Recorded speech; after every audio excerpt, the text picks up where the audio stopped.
ceremony. Our opening ceremony meeting is now called to order. At this time, we'll stand for a silent prayer and the pledge allegiance to the flag. Mayor, I might want to mention that today is National Flag Day.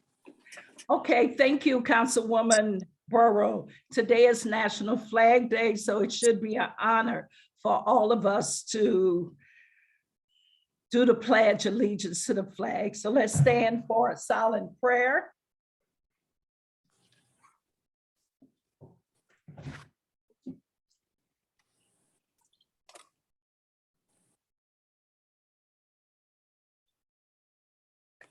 The pledge allegiance to the flag. I pledge allegiance to the flag of the United States of America and to the republic for which it stands under God, indivisible, Indivisible. with liberty and justice for all. Justice for all. Thank you. At this time, Clerk Pittman, could you please call the roll?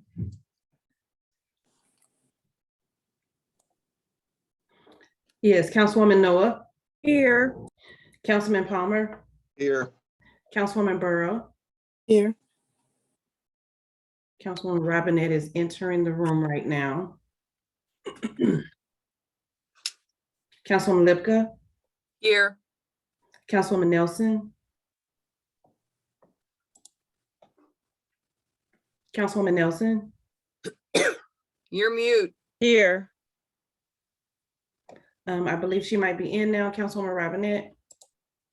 We're doing roll for attendance. I'm here. Thank you. Mhm. And then Mayor Jones. Here. A quorum is present. At this time, I would like to amend the agenda. We need a motion on the floor to amend the agenda for the Charter Review Committee for the matter of Amanda candidate. Is there a motion? Mayor, where would you be putting that in the agenda? It will be going to new business A.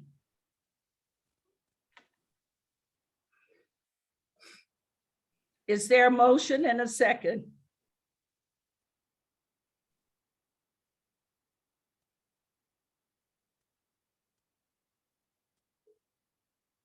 You're mute, Heather. So what is the motion? I'm sorry, Mayor The Jones. motion is to amend the agenda to add the issue about Amanda candidate eligibility to serve on the Charter Review Committee.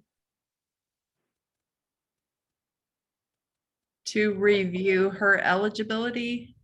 Yes, it was, it's my understanding, there was some questions about that last night. Okay, I'll make a motion to amend the agenda to put Amanda Canada's eligibility on the agenda. Under new business A. Okay.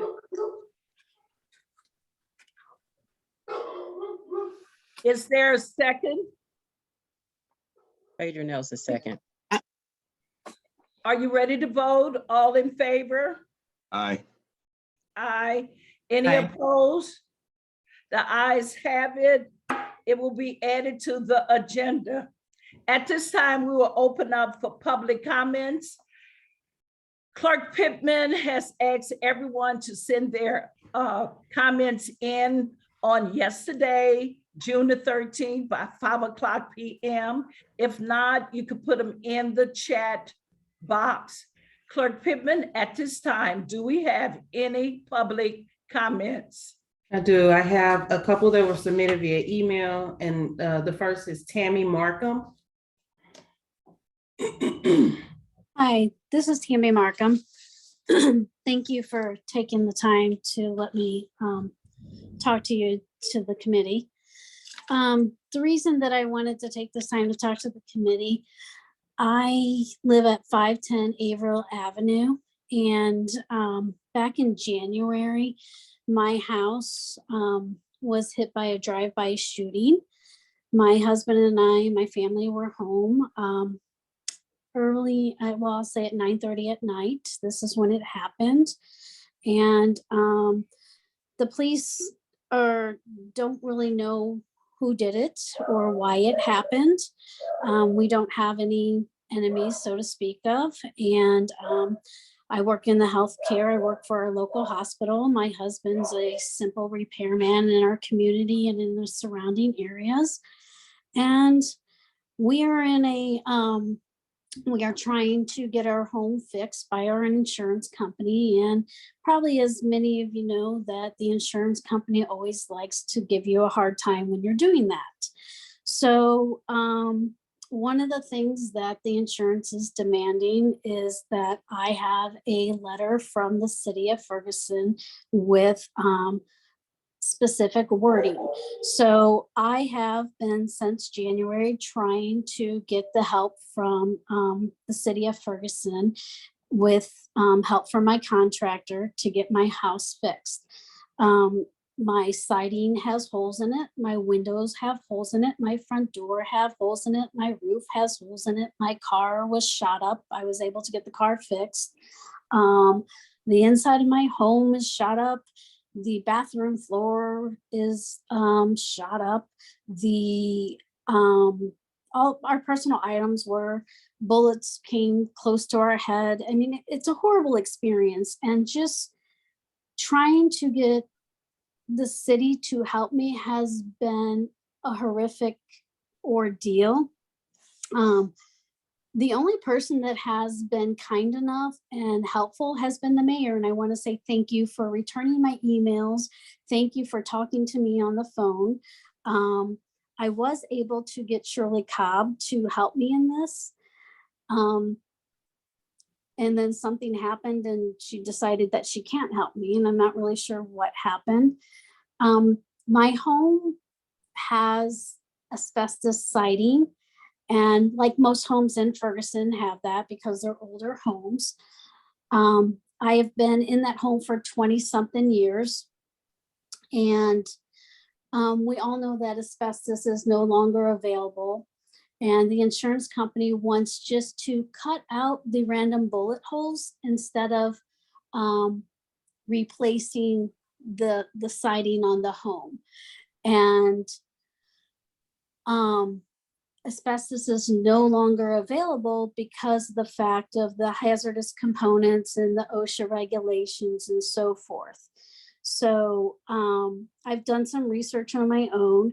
Missouri case law states that if you have a policy that is replacement policy, which is what I have, Missouri is required to replace your siding. And that's exactly what I have, is the replacement policy, but the insurance company is still giving me a hard time. And I finally got an email back from Wayne Gerald, and he told me that you guys do not do inspections on asbestos. I'm not asking for an asbestos inspection. I'm asking for even an inspection on my house, because I know that if I was to rent my house out or to sell my house at this point, it would not pass inspection because of the holes in my house or the holes in the windows or the holes in the doors. I know that it would not pass anything because of the way it looks right now. I know if I leave my trash can down, I'm going to be cited for that. The way my home You looks have right now. about 40 more seconds. Okay, I need a letter from the city of Ferguson stating that I need the exterior products on my home to match in order for it to be repaired or replaced due to the hazardous materials on my house. I just need a letter from you guys.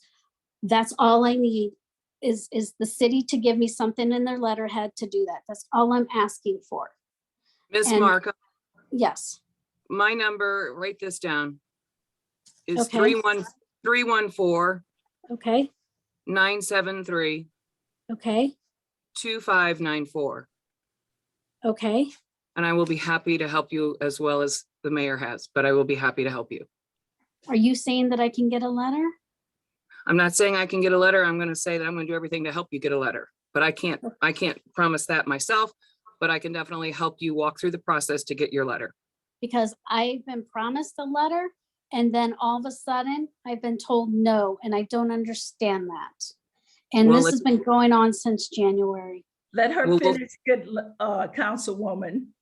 Okay, And I have been promised from everybody in the city of Ferguson that they would help me and they would do it. And I've showed up in person multiple times and I don't have a letter. And I've been a resident for 20 years. And I Thank- don't understand this. I Thank you, just need your Tammy. help. Thank Yeah, you, we guys. understand. Thank you, Tammy. Thank we you so much appreciate for you your coming. time. Okay, thank you. Thank you very much. And Mayor, I appreciate the extra time and effort you put towards me. So thank you so much. You're welcome. And thank you again, everybody, and have a blessed day. Thank you. Next, we have Alan Mueller.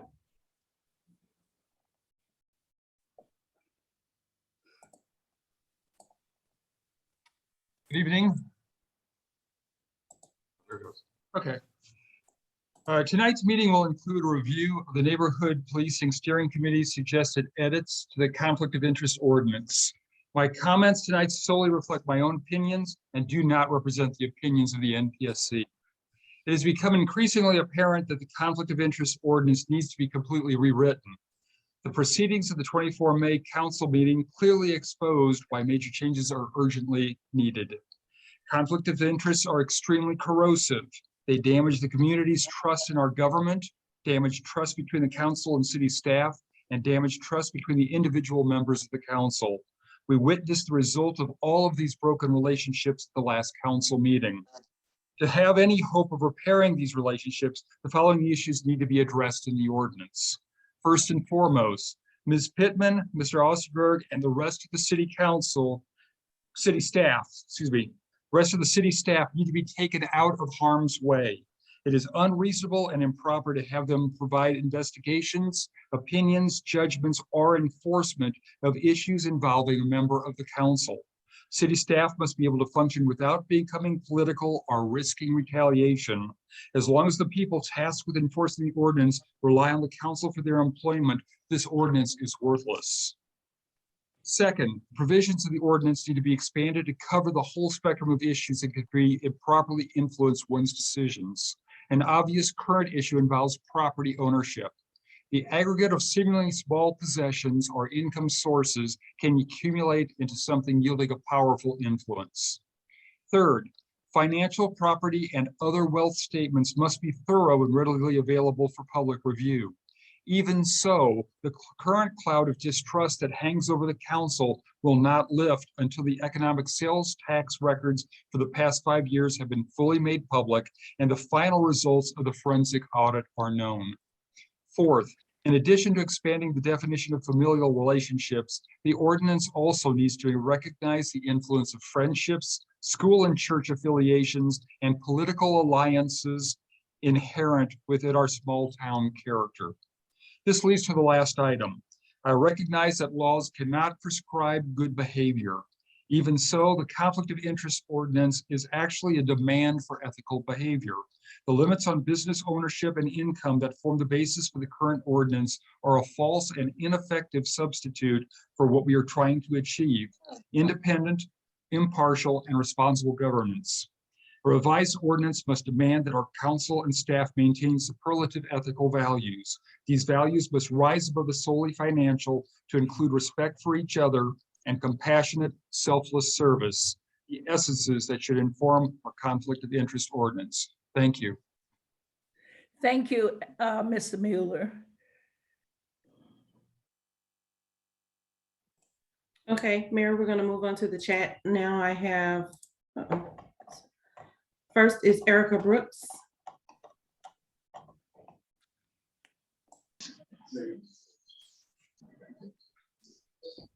Good evening. My name is Erica M. Brooks. I come here this evening as the campaign manager for State Rep Mike Percy.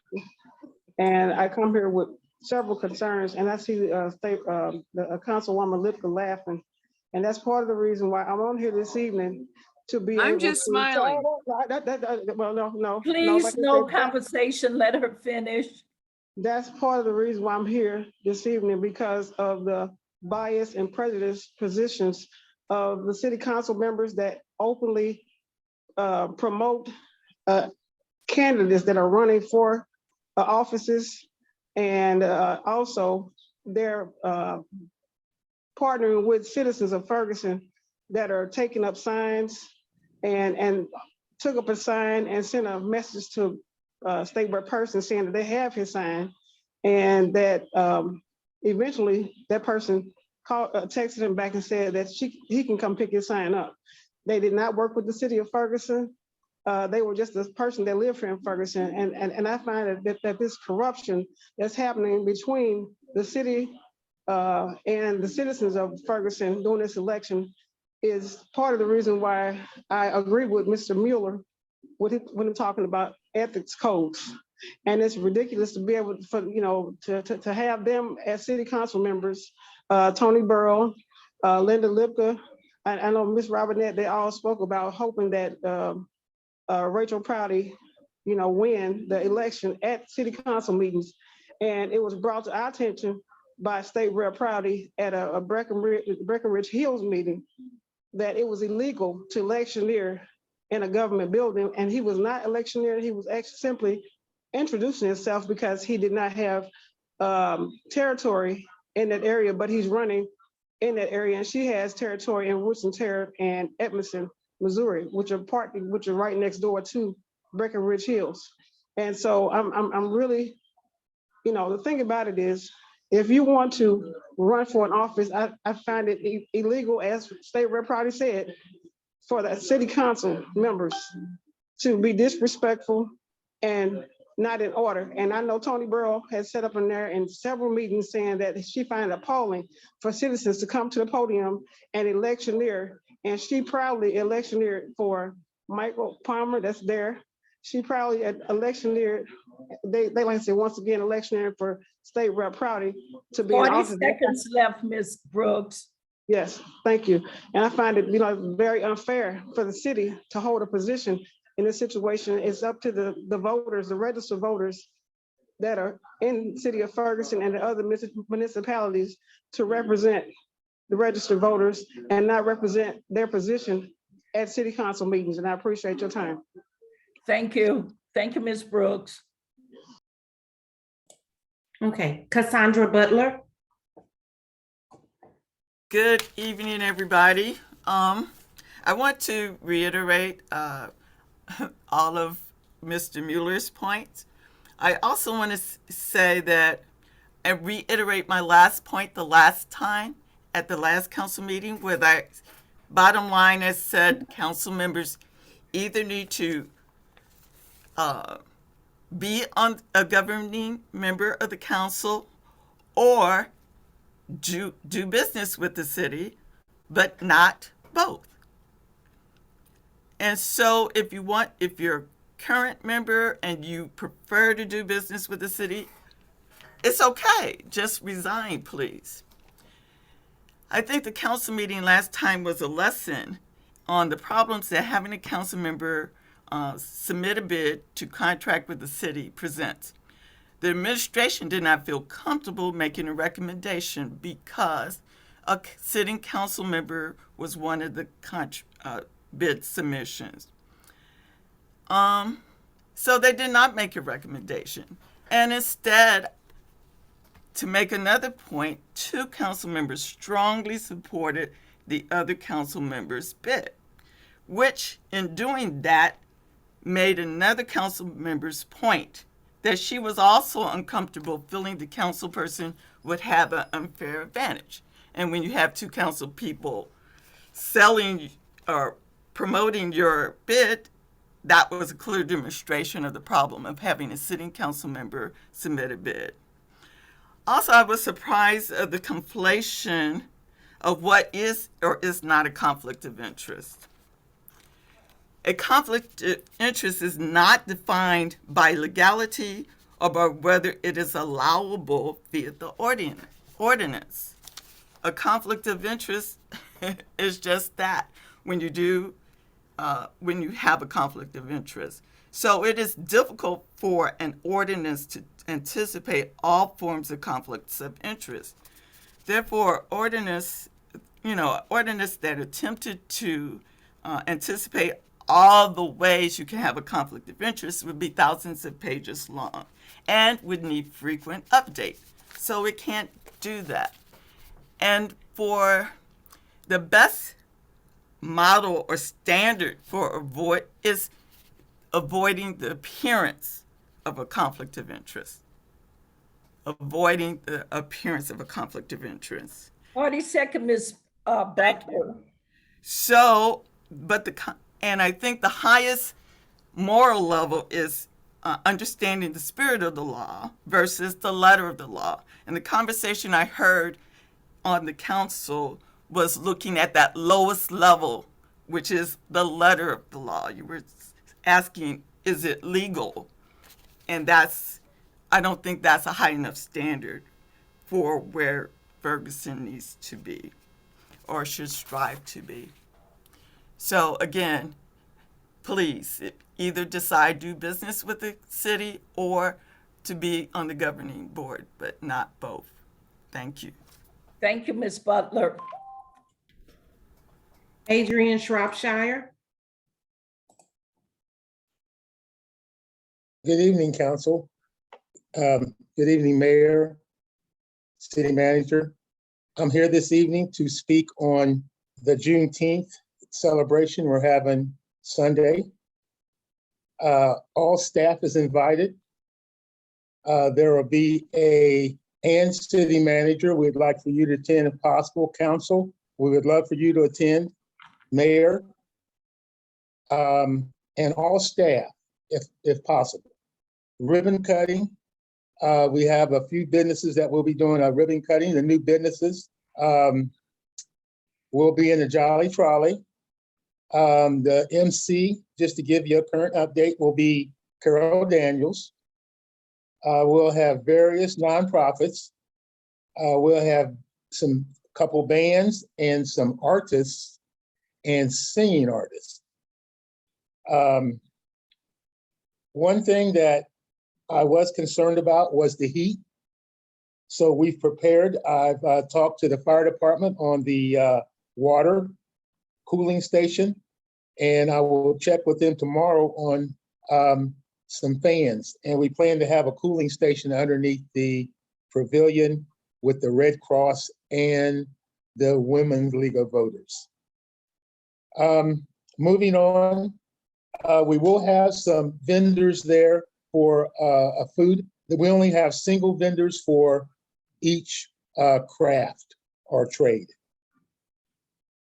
Moving on, I did a little research, and I don't like coming without just letting you know, I read up for the National Code of Ethics for City Councils. It stated a lot, but I just want to say, I've been coming to the city council meetings since 2005. I volunteer, I never get tired. I was really hurt to hear what one of our council members said last week during the heated exchange with with the council and Mr. Palmer. Things are said, but I'm not going to be able to look at you in the same way. I feel that personally, I feel that I'm speaking for me, not everybody around the city. I'm asking you to apologize for your comments, Councilwoman Robinette, that were said and the way it was so childishly done. 40 seconds. I put our council and our city leaders to lead our citizens. And in the National Code of Ethics, it said nothing about what happened last week. I'm not going to beat a dead horse, but Councilwoman Robinette, I'm asking for you to apologize to our city. Thank you. Thank you. That will not happen. Sorry, Adrian. Next, Jerry, no.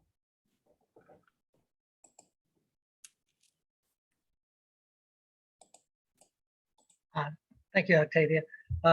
Mayor Jones and council members, you may be wondering why I'm giving a public comment when I'm on the agenda later to do part of a presentation to the council for the CRD. But I had some things I wanted to share that aren't part of that presentation. You've heard me say at previous comments that the CRB is going to have 3 openings by the end of the month. One at-large opening for a member that's been open for 3 years. And then Award 1 and Award 3 membership that will become open at the end of the month when the current members term out.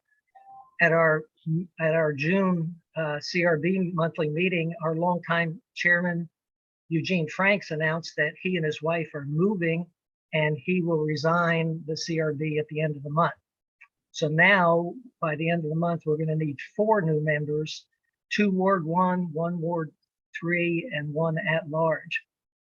Without new members being appointed this month, the CRB will be in danger of struggling to have a quorum. Our quorum requirements are 5 members. So on July 1st, that's all we're going to have. Without any new members, we're going to have 5 members. Any sickness, travel, or absence for any reason will cause us to struggle. Speaking for myself as a grandparent that has grandkids that live far away, I travel a lot, and my travels have never disrupted the CRB before, but it might in the future. I wanted to encourage you to please keep in mind that the city is mandated by the consent decree to have a functioning CRB in place. Without a functioning CRB in place, there will be no way to satisfy the requirements of the consent decree. Thank you. thank you.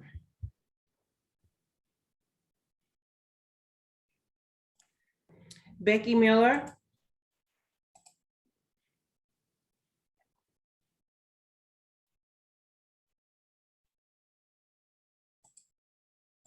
Good evening, council members and Mayor Jones. I would like to provide a reminder and invitation to everyone to attend Proud's open house on Saturday, 25th of June. The open house will be at Jill Holtrup's home at 100 South Plague from 1:30 to 3:30. The reception will feature a long-delayed welcome for Eric Osterberg, our city manager, which was canceled last year because of COVID. This time, the party will be held in Ms. Holtrup's backyard and enclosed porch to ensure proper COVID protocols. Please come and greet our city manager and welcome him into our community. We will also recognize Chief Hampton's term last year as interim manager and celebrate Chief McCall's promotion. Because of COVID delays, these celebrations are long overdue. We plan to serve lunch with hamburgers, chips, and soft drinks, and the event is free of charge. The day's activities will be preceded by a short business meeting with election of officers and planning of Proud's goals and activities for the coming year. The business meeting will be held from 1 to 3:30, followed immediately by the open house. Business meeting is also open to the public. Again, we hope you can join us on Saturday, June 25th from 1:30 to 3:30 at 100 South Clay Avenue for a belated welcome to our city manager. And for more information, see Proud's Facebook page or our website, www.proud-ferguson.org. Thank you. Thank you. Nick Kassoff. Good evening. My friend, Mr. Mueller, earlier this evening indicated that our city's conflict of interest ordinances need to be changed. And on that much we agree, but we diverge after that basic point. We also agree that the top priority must be to take Octavia, Miss Eric, the rest of the city staff, as well as Apollo, out of harm's way. I agree with that as well. But unfortunately for the aspirations that my friend has in regard to an expansive ethics code, in fact, the only way to take city employees and officials out of harm's way is for the city of Ferguson to conform to state ethics laws. If we conform to state ethics laws, then the state will enforce them. The reason why we have a situation where we constantly have to consult with the city attorney, we have to figure out who on city staff can enforce things, and in fact, in recent situations, the city attorney gave the opinion that nobody in city government could enforce some aspects of our ethics law. The only way around that is for us to allow the state to retake their role in enforcing ethics laws. And we can't do that if we want to write a book of our own. They will not take that on. I was further concerned about another thing that Mr. Mueller said later on in his comment, which was that the ordinance needs to pay attention to school and church affiliations and political alliances and friendships. These are not matters for ordinances. I don't think the fact that a contractor and the mayor attend the same church creates a conflict of interest. And frankly, I wonder whether it's even legal for the city to have an ordinance that considers where people go to church. Now, in regard to what happened last week, it's very obvious why there were some people that were apoplectic about the possibility of Mr. Palmer engaging in some remediation of problem properties. They're upset that he's on council, and they've said over and over again that he should resign. Well, the state law is very clear. If it is a public bid where everybody has an equal opportunity, and the elected official is the low bidder, then it's permissible for them to have a contract.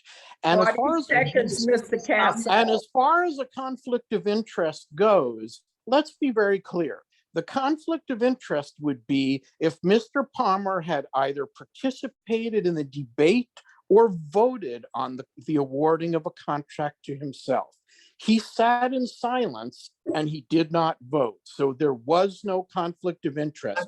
You can redefine conflict of interest, but that don't make it so. Mr. Palmer did the right thing, and the council should do as well by turning our ethics back to the state of Missouri. Thank you. I don't think you can put. Mildred Kleins. Yeah. Becky and Ellen, could you please mute? I'm sorry. Thank you. Ms. Kleins? Thank you. Thank you. As soon as I was getting ready to speak, it said my internet is unstable. I'm sorry. Good evening, everybody. So how about this? It seems like we're adding more problems to our situation here in Ferguson.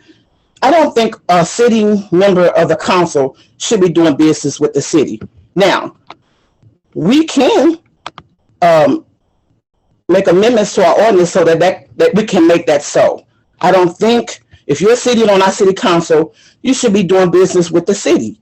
Now, and I'm going to say this, when you work so closely with the city as a contractor, with the city officials or the inspection department and all of that, there are relationships that are formed. It's just human nature. And you got to tell me that there are not considerations given to those relationships. I think it is a conflict of interest. Also, I don't think Mr. Palmer lives in Ward 3. I live in Ward 3. He's representing Ward 3.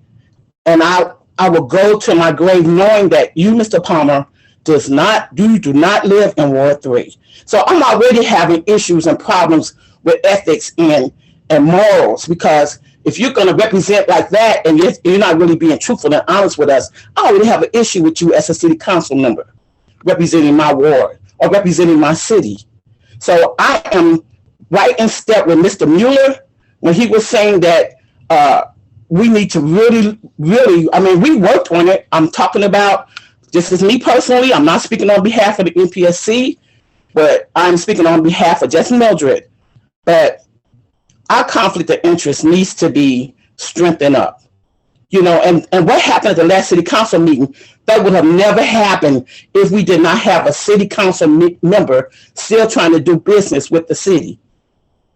So right there, we need to, and for the people who feel like, oh, that was okay, I look at you different too. I know you don't care about how I look at you, but how are we going to improve, how we feel, the transparency and the trust that we have with the city when our city's officials are doing things like this. And that's all I have to say. Thank you very much. Thank you, Ms. Klein. I don't have anyone else, Mayor.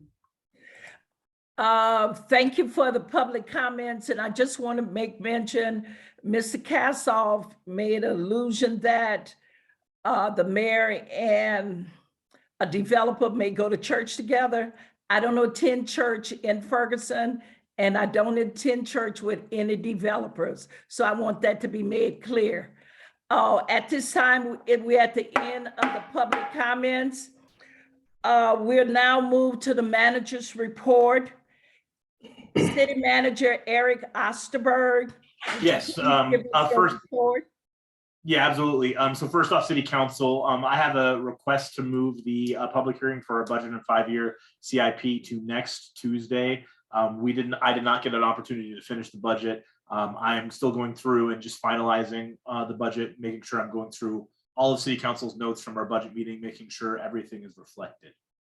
So because it's on the agenda, and it's something that I was going to bring up as well, Eric, because we haven't had a final meeting as a council to look over the numbers once they've been corrected and adjusted. So at this time, since you brought it up, I'd like to put a motion on the floor to move the public hearing to our next council meeting.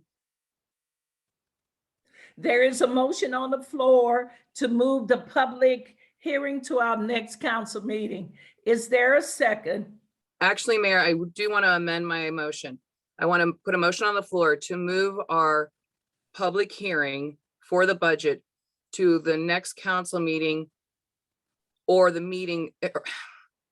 I want to make, what I'm trying to say is I want us to have a meeting, Eric. So I want a meeting scheduled for us first. So if we can get that done before the next council meeting, my motion stands. If you think we cannot and we need more time, then I would like to include in my motion that it's pending on the fact that we've had a meeting with the council to review the final numbers. So that would be my motion, that we move the public hearing to the next council meeting pending that we've had a meeting as a council to review final numbers. Mayor Jones, Tony Barrow, I would second that. However, I would like to have, when is the deadline for the budget? It's June the 30th. If we don't have it done by June the 30th, then the state requires us to use the budget that is in place. Okay, that's what I wanted to make everybody aware of. So our next meeting is going to be on the 28th. So we honestly have to have a meeting before the 28th. So yeah, we can have a meeting next week, City Council, and then we can meet with the public hearing on the last week of the month. Okay, that being said, I will remain the original motion on the floor. Would you restate your motion for a point of clarification? Yes, Mayor. My motion is that we postpone the public hearing until the council meeting date for June 28th, so that we can review the final numbers. Councilwoman Burrow, do you still second? Yes. It has been properly moved and second. Are there any questions? If not, Octavia, could you please call the roll on this motion? Councilwoman Noah. Aye. Councilman Palmer. Aye. Councilwoman Burrow. Aye. Councilwoman Robinette. Aye. Mayor Jones. Aye. Councilwoman Lipka. Aye. Councilwoman Nelson. Aye. The motion passes. All right, thank you, City Council. Up next, I would like to introduce our new Finance Director who started this Monday. His name is Evan Trump. Evan, would you like to give an introduction to our community? Woohoo! Yay! Thank you, Eric, and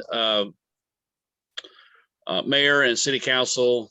Thank you for giving me a few minutes to introduce myself. As Eric said, my name is Evan Trump. I am born and raised in Missouri. I did spend the last 2 years out in Albuquerque, New Mexico, to where I was homesick for the St. Louis Cardinals and decided to move home.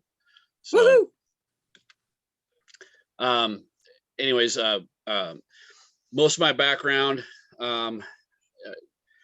has been in sales and business development until I decided to, as I got more into management roles, wanted to have more experience in quantitative side of organizations. So I worked for the state of Missouri and for the state of New Mexico as auditor and as a reimbursement section manager for the petroleum storage tank, where I managed a $12 to $13 million corrective action fund and managing procurement and also all the budgetary needs that were to satisfy that fund for the state.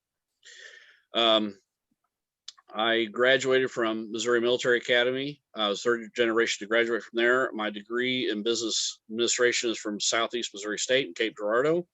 I have also college courses in forensic accounting, regular accounting, and will be shortly starting my master's in business administration with my emphasis in accounting as well shortly. I did put that on hold to start this role, but we'll be picking that right back up shortly.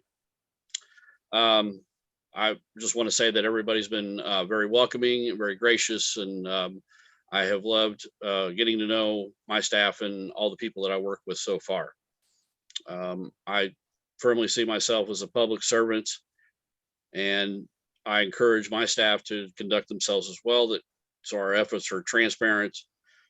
We're meeting things in a collaborative effort, very inclusive, and communication are four of my biggest keys that I bring to the table. I look forward to working with each of you. If you have any questions or anything about the finance department, please feel free to stop by and talk to me and Eric at any time. Thank you. Nice to meet you. Thank you for being here. Anyone else?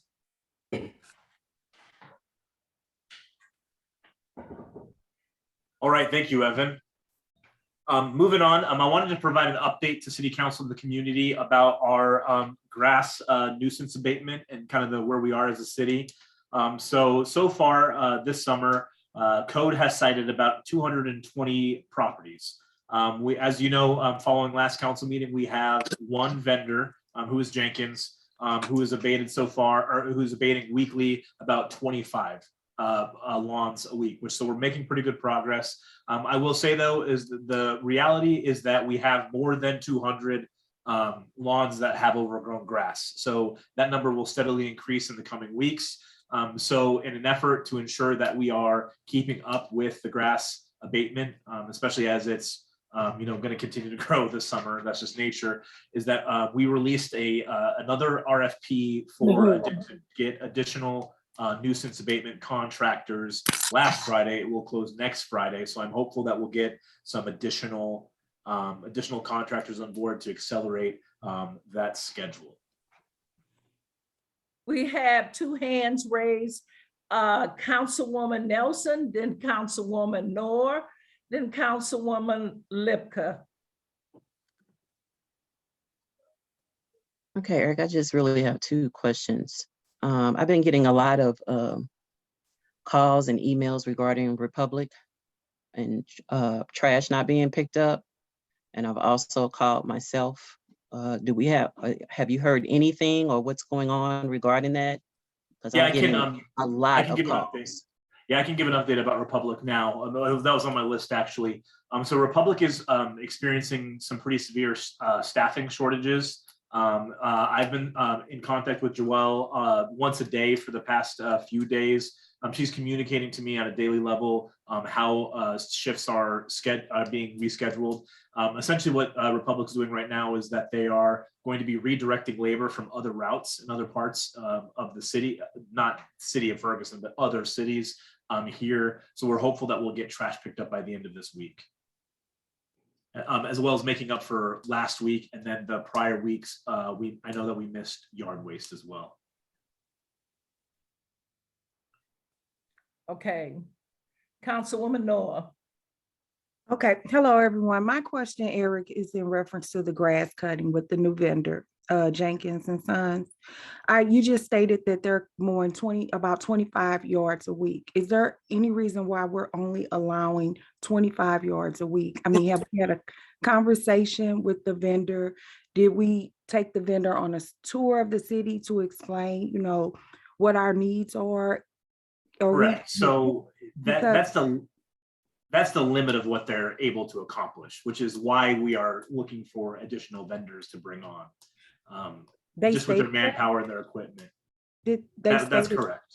That they can only cut 25 yards a week. That's what they correct. say. That's correct. Okay. Is there information you're hearing elsewhere? Well, I'm asking you, if they stated that they can only cut 25 yards a week, then if that's what they said. And to be clear, that's on average what they've done. So it's not 25 on the dot. It's just around 25 is what they've been able to accomplish weekly. Right. Again, if they're saying to you all that that's what they can handle, then that's fine. My question was, have we had that conversation, to ensure, because maybe they could handle more work. I don't know. That's why I'm asking. I assure you again that that's what they're able to accomplish in a week, which is again why we're looking for additional contractors. And that makes sense. The next question is there a schedule to how many times the reported vacant properties will be mowed? We all know that we have budget constraints. However, if a property is mowed in June, are we going to ensure that the property is mowed again in July or August? Because if not, it's the same situation over, the grass just grows and grows and grows. So is there a schedule to how many times the vacant properties or the properties that are reported will be mowed based upon our budget constraints? So what happens with the properties is that they remain on the list. We know, for example, that we make a distinction between properties that are vacant and properties that are inhabited. Generally, what we hope to see is that after properties are noticed where there's a owner occupant or a tenant, that after the first visit and the bill for the work, that we see some movement and those property owners become in compliance. The properties that we know we're going to have to mow again is those properties that are vacant. So we keep those on a list to make a distinction because we will eventually have to go back and do that again. Now we're right now, naturally, we're kind of backed up. As I said, 25 a week to 200. You can do the math there. We're looking at about a month and a half out before those properties are going to be revisited, at which point they're likely going to be around 7 inches anyways. However, because the way that our codes work is because the property has already been abated and cited, that counts as a continuing nuisance, which allows the city to send out the contractor again to go mow the property. Okay, thank you for explaining. My next question is in reference to the Republic. I know that everyone is encountering staff changes, throughout the country. So, however, are they offering any type of credit or anything for this not picking up, the trash or the lawn waste in a timely manner, or just Sorry, there was drag racing out in front of my house. Okay. No, I asked if Republic Services is offering the community a credit of any type for not picking up the waste and the trash. Yes. So I've been speaking with Joelle, and Joelle has communicated to me that people are receiving credits for that. Okay. Thank you, Eric. Councilwoman Lipka. Okay, Eric, quick question. Could you repeat again how many citations we've given on grass so far? Yeah, so this is not an exact number. It's about 220. I check with Inspector Diaz every few days for an update on that number. And then you said that the vendor that we hired is getting 25 done a week. About 25 a week, yes. And how many weeks has he been working on this? That would be since the last council meeting. So 2 weeks. Yes, yeah. So basically out of 220 that are just going to multiply, we've gotten about 40 to 50 done. Correct. Okay, so that's not a good percentage. But you are working on that, and that's why you've got another RFP out there. Okay. And then I also, as all of us council members have received concerns about Republic Waste. I can tell you, public waste, there's a couple of things we can do as citizens. They do have a major driver shortage in response, and they are meeting daily as a staff at Republic to go over all the different things that they can be doing to help Ferguson, and they've made Ferguson a priority. So that's a good thing to know.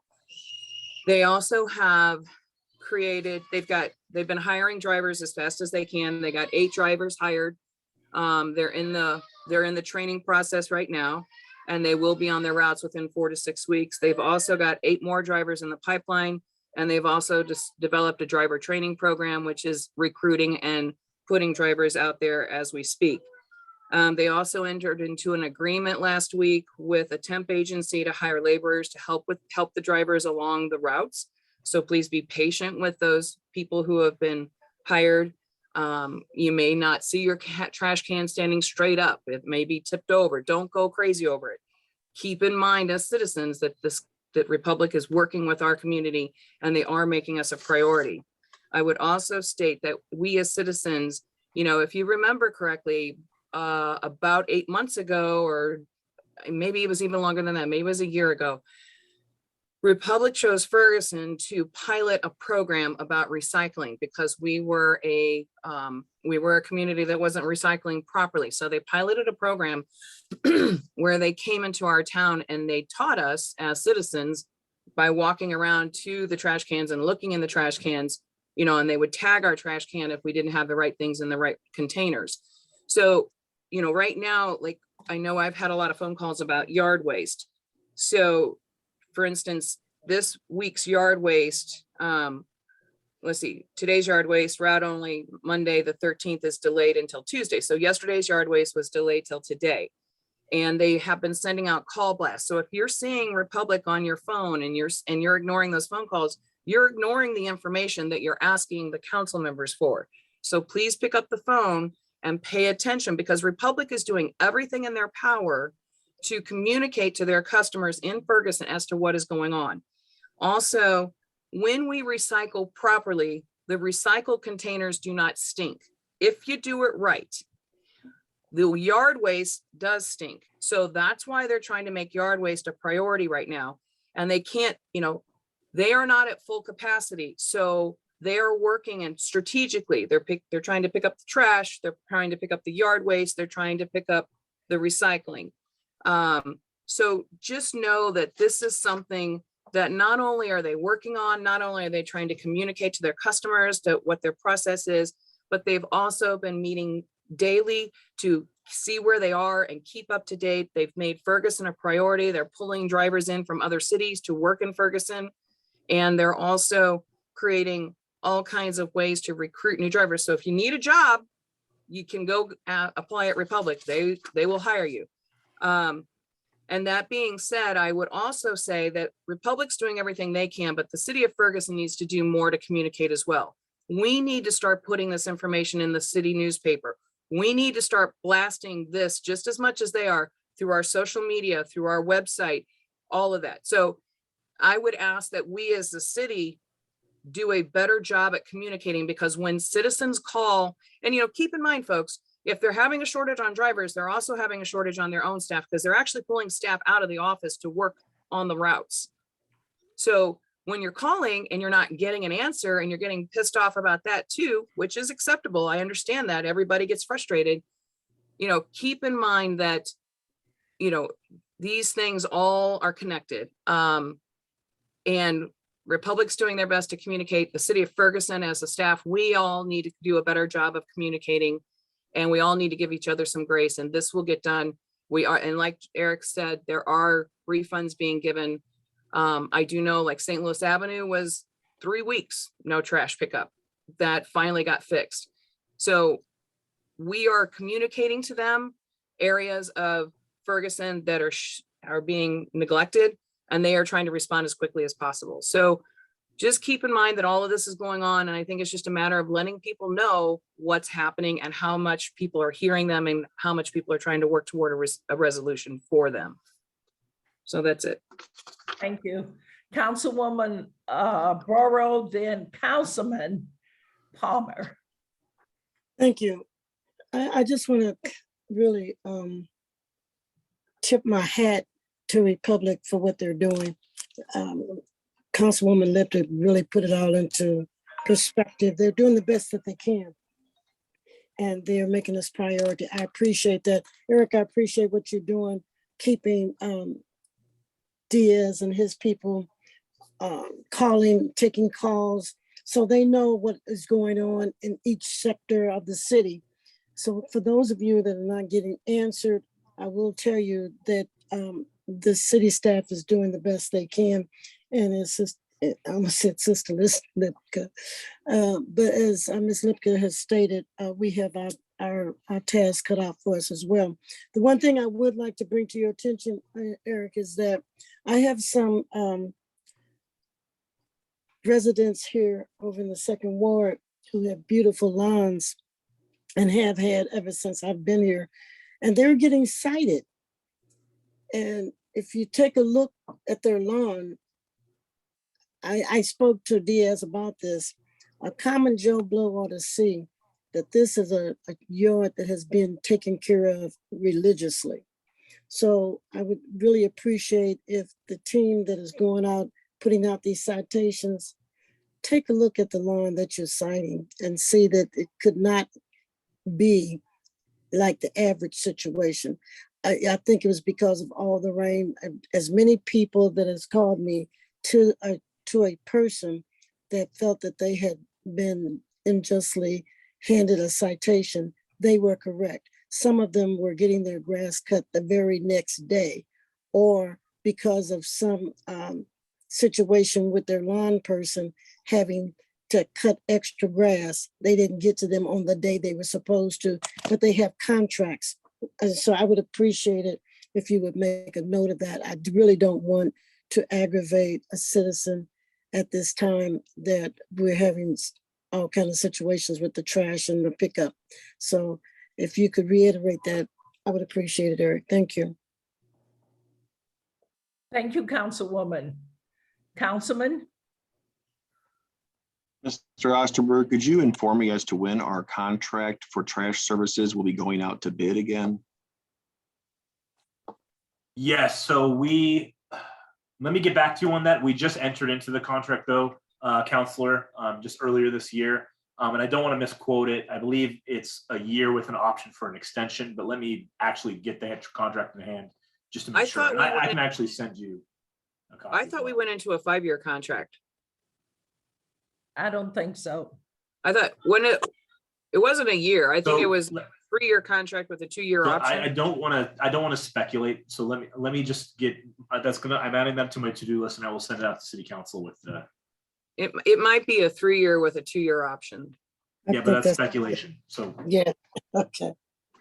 While you are reviewing that contract, can you take a look and see if there's any language relative to the automation of refunds for incomplete service?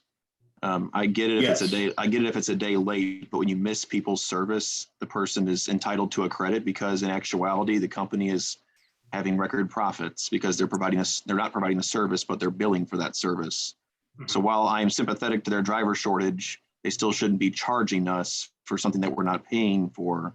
So in future contracts, I would like to see something to the tune of an automatic account credit that shows up on the next billing cycle, not forcing people to call in and wait on hold for 4 hours to get an account credit. And if that credit is not issued, then some sort of an additional, I'd say punitive credit, for them not doing what's in the contract, because it's unacceptable to not pick up the trash and then have the person have to call in and wait on hold forever to get a credit. So if you could just evaluate that contract, maybe just give us a brief little cliff notes of what's in there and what's not. yeah, absolutely. I will follow up tomorrow over email with that. information and then a copy of the contract as well. Thank you. Thank you, Councilman Eric. All right, so that ends the update for grass nuisance. I want to give another update related to the Economic Development Sales Tax Fund and our abatement letter. I already shared this with City Council, but I was in contact with the Department of Revenue and the State Senate Secretary's Office pertaining to our abatement letter, which was accepted by the state government with no punitive measures being taken against the city of Ferguson as it pertains to the history of our use of or allocation of EDST funding. Now, I do want to kind of go into a step deeper just to kind of talk about the lack of clarity from the state in the past. There's been a lot of questions from our community and from counselors and members of our EDST commission as well about why didn't the state reach out to us if we weren't in compliance and not transmitting that annual report that we should have been, and if we were without the EDST commission as we should have formed at the time that we established the sales tax. Well, it turns out that the Joint Commission on Economic Development between the House and the Senate at the state level, the committee was tasked with reviewing the annual reports submitted to it by the city governments.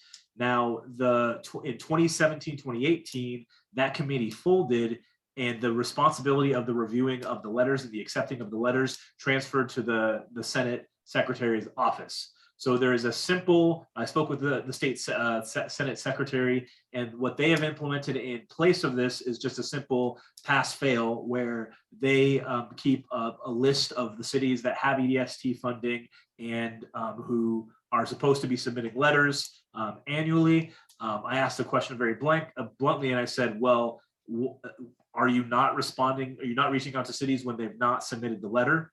And the answer from the state Senate Secretary was, no, we're not reaching out. So the kind of the oversight on the state level isn't there as robust as it was when the tax was first added to the Missouri Revised Statutes many number of years ago, prior to us actually getting it in 2017. So I hope that clears up some of the confusion. But the good news is that we will retain our economic development sales tax moving forward. And we have done the right thing by being in compliance, by establishing the EDST Commission and starting to work on those reports. Was there any questions or comments from council? Councilwoman Burrow, you still have your hand up along with Councilman Palmer. No, I can take mine down. I think Okay. I'm- Thank you. Councilwoman Lipka. So Eric, I had to step away for just a quick second. So basically, if I'm understanding correctly, you're saying that the state has accepted our abatement letter and we are in compliance with the state as we are standing now? Correct. Okay, and then in the meanwhile, we have the information regarding the actions taken up to now that we can refer to and back up to, correct? What do you mean by that? So I realize that the state has given us our abatement letter, which is awesome. But there are people in the community that have insinuated that there was some conspiracy going on or misspending of funds and things like that. And we've talked about that, you and I, and you were going back through the budget and that kind of thing. And I also said that we could pull up our minutes for the time, the motions and that we made to move funds in the past regarding the EDST fund in and out of that. So we can still answer those questions, correct? The questions pertaining to how we've historically spent them. Yeah, I mean, I mean, the best documentation we have of that is the journal entries. Again, like the minutes from meetings will tell you what council will discuss about the use of EDST funding. So the journal entries actually are the record of how those funds were spent. Okay. And then the other thing too is that the state did say that, they did accept that abatement letter, which means that we're kind of clear. But they did also make note of the specific fact that we're happy that you have the EDST commission formed because that moving forward from the state's perspective, the EDST Commission is really the regulatory body more than it is the state's responsibility anymore. So we can start with a clean slate from here on out for the whole EDST board and move forward. Correct. Well, then let's do that. Thank you, Councilwoman. And then the last update I have is that we have a finalist in, we have a candidate who is going to be a finalist for our community development director position. We will be flying them out to Ferguson, and there will be 2 public panels interviews held once we reach out to those committees. So we will be reaching out to FNIP, the neighborhood organizations, our planning and zoning commissions, to form 2 separate boards of community members who will have an opportunity to interview the candidate. We're looking within the next couple of weeks to have them come out to interview. So that'll be a great opportunity for all of the community to kind of see and observe. We'll post information about that on our city website. So please look forward to that information. Lastly, I have a brief update about OpenGov. Inspector Diaz, myself, Shirley Cobb from Public Works have been working very hard with OpenGov to make sure that we're maintaining that July 1st launch date. We're still on track for that. Once we get OpenGov up and operational, what our plan is that we will have sometime in July, we will hold a series of public meetings, very similar to the way that I held the ARPA meetings with the public, where we'll have a Zoom link that's posted to our community. We'll have a couple of times, one during the day, one during the evening, for community members to join me and some of our inspectors to kind of walk through what the new code process is going to be for reporting code violations. We've tried to make the system as easy as possible and take the least amount of time out of your all's day, our community members' day, to actually report an issue. And then we've kind of uploaded all of our code process onto this website platform so that you as a community member will be able to look up your case by the address and be able to see what steps have been taken or where we are in our process moving towards abatement. So we hope that this is going to increase efficiencies internally as it pertains to code, making sure that the information is easier for our inspectors to get a hold of and schedule our inspections. But then also the goal really is to communicate with our the public in a more accessible, transparent way about where we are at in abating some of these issues, because I know that's been something that I've heard has been a frustration of the public's. Councilwoman Lipka. Eric, you made me, with me bringing up OpenGov, I wanted to ask you in regards to communication tool for, regard the comments I made earlier about Republic and the city needing to put more information out. Would flash vote work in that sense? Yeah, I mean, we could do a, let me get with them tomorrow and see if we can't just do a text message blast about it. Yeah, I was just thinking if, because I know we haven't used it as much as we intended to so far, but this might be an opportunity to use flash vote to get information out. So. Okay. That's all. Thank you, Mayor. Thank you, Councilwoman. City manager. And then, so that concludes my portion of the manager's report. But now we have Chief Hampton, who's online to provide a community update about our fire department as well as a COVID update. Mayor, Council, pleasure being here tonight. I just want to go over a few things with COVID, also monkeypox, and talk a little bit about the fire department. But first, I'll step into COVID. Everything that we've always heard, or since we've had COVID, that we heard is still kind of in place. You want to maintain your distance. You want to wash your hands often, wash your face often.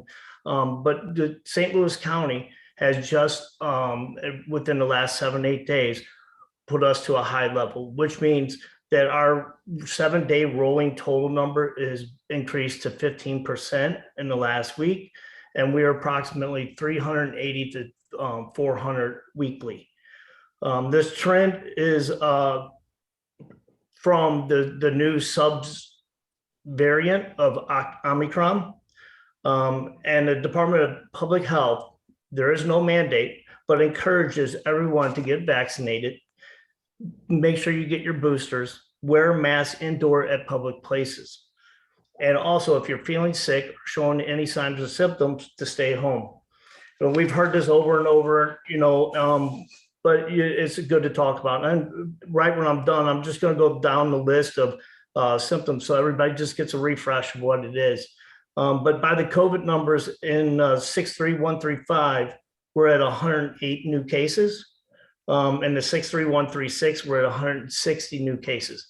Now, I know these numbers are skewed because of the home tests that we do. Not everyone's reporting that they have COVID. But it is also very important that if you do have COVID and you're not reporting it, to make sure you contact the people you've been in contact with, because they have loved ones that are potentially elderly that we need to take care of as well as themselves to monitor their own health and safety. Right now, in the last, since May 24th to June 8th, there's been only a total of 5 fatalities due to COVID in the St. Louis County area. With COVID numbers going up, our hospitalization numbers are still kind of, they're gradually getting up, but it's not that drastic what we saw last year. The cases right now are mild to severe. And with the severe portion, we're seeing is the people that had immune compromised, or if they were already sick, there's something underlying that is also making that severe portion to come out. The boosters and the vaccines are working. However, this surge, it's not affecting the hospitals the way it did last year at this time or last winter. So just to recap a little bit on COVID, if you're feeling sick or haven't experienced any symptoms, please get tested and stay home. Let people that you know around you or have been with you, if you're testing positive, make them aware of what your test was. Wear a mask indoors if all possible. There is no mandate, but it is a good habit and practice to do. If you're immune compromised, make sure that you're wearing a mask more suited towards your compromisation, which is wear a KN95 or an N95 mask.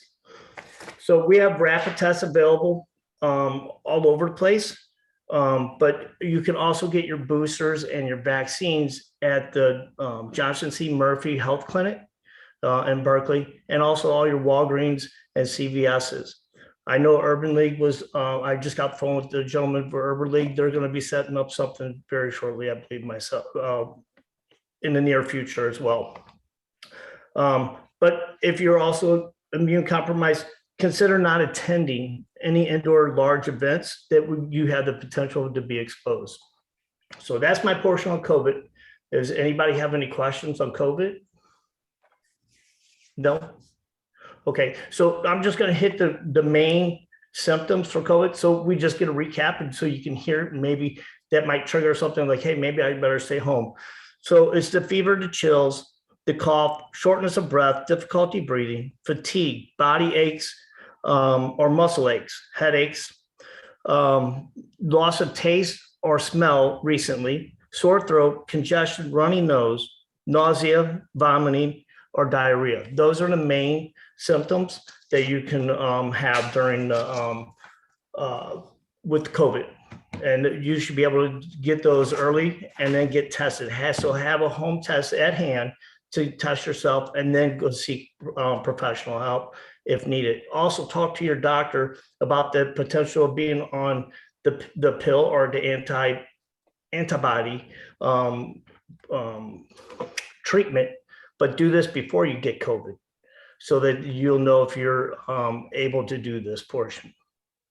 Okay, so on monkeypox, it is kind of new. There is 2 vaccines. I believe there are 2 shots.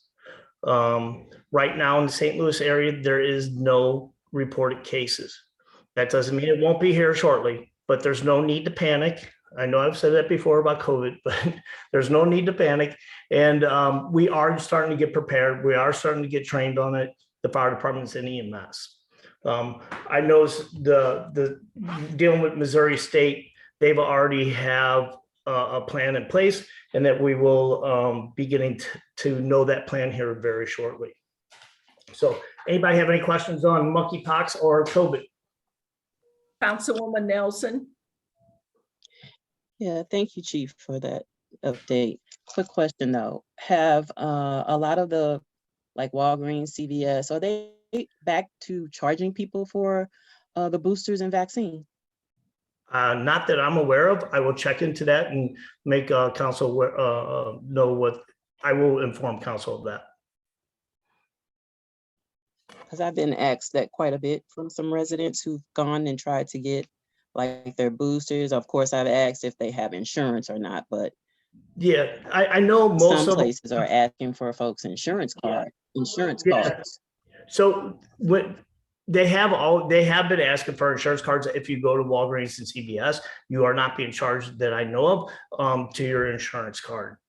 I will find out that answer, and I will also make sure Octavia knows so that we can have something posted. And I will also Okay. get other locations.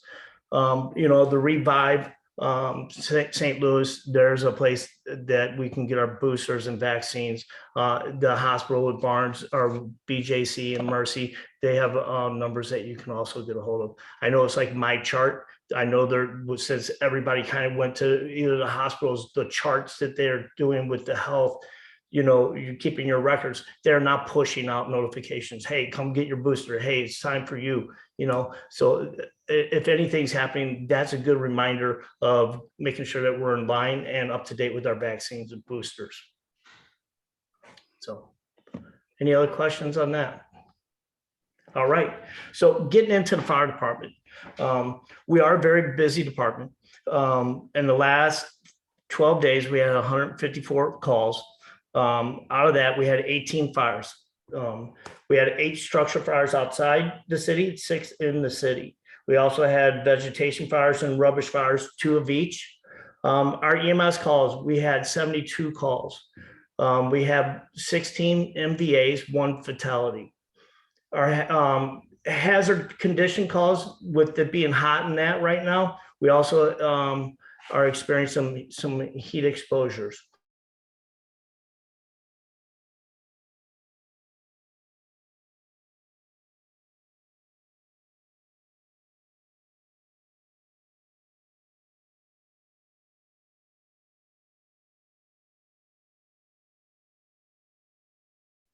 And the service calls, we're running up to 35. Okay, I froze up or something froze, so, okay. I can hear you, Councilwoman Noah. Service calls, we had 35 in that time period. We also had good intent calls, which about 24. Now, that's not every call that we ran, but that's kind of how we break them down in the categories. The training this month for the fire department has been with our cancer prevention, which is big in the fire service. Right now, cancer has taken over the #1 killer of firefighters over cardiac. So EMS, we all train on EMS monthly. We have to keep up our CEUs, and we're doing company level inspections with our company level master stream and waterway through our aerial. We are also doing North County training, which that is encompassing the cancer preparedness. And also we just finished through North County training a live fire evaluator class, which is now, if there's anybody going through an academy or anything like that, we have members from Ferguson that can actually go and assist with that training at like the fire academy or at a college. PR events that we've been going to, we've had about 3 or 4, and I know we got Juneteenth coming up. I heard there's a parade. I just found out today also on West Florissant that is going to be starting around, I believe, the Campfield area. I don't know if anybody has this information, but I will make sure Octavia gets it and we can push it out. It's going to, my understanding, it's a parade from Campfield area up to Delwood's Community Center right there in West Florissant. So I will get all that information to you. The ongoing other things are, we will be starting our house screening for the fire department, which y'all have a potential approved in our budget when it's approved. That will start after July. And this is a great, huge benefit for the fire department because we are going to catch that cancer, the heart issue, or some other issue that early and maybe get somebody treated.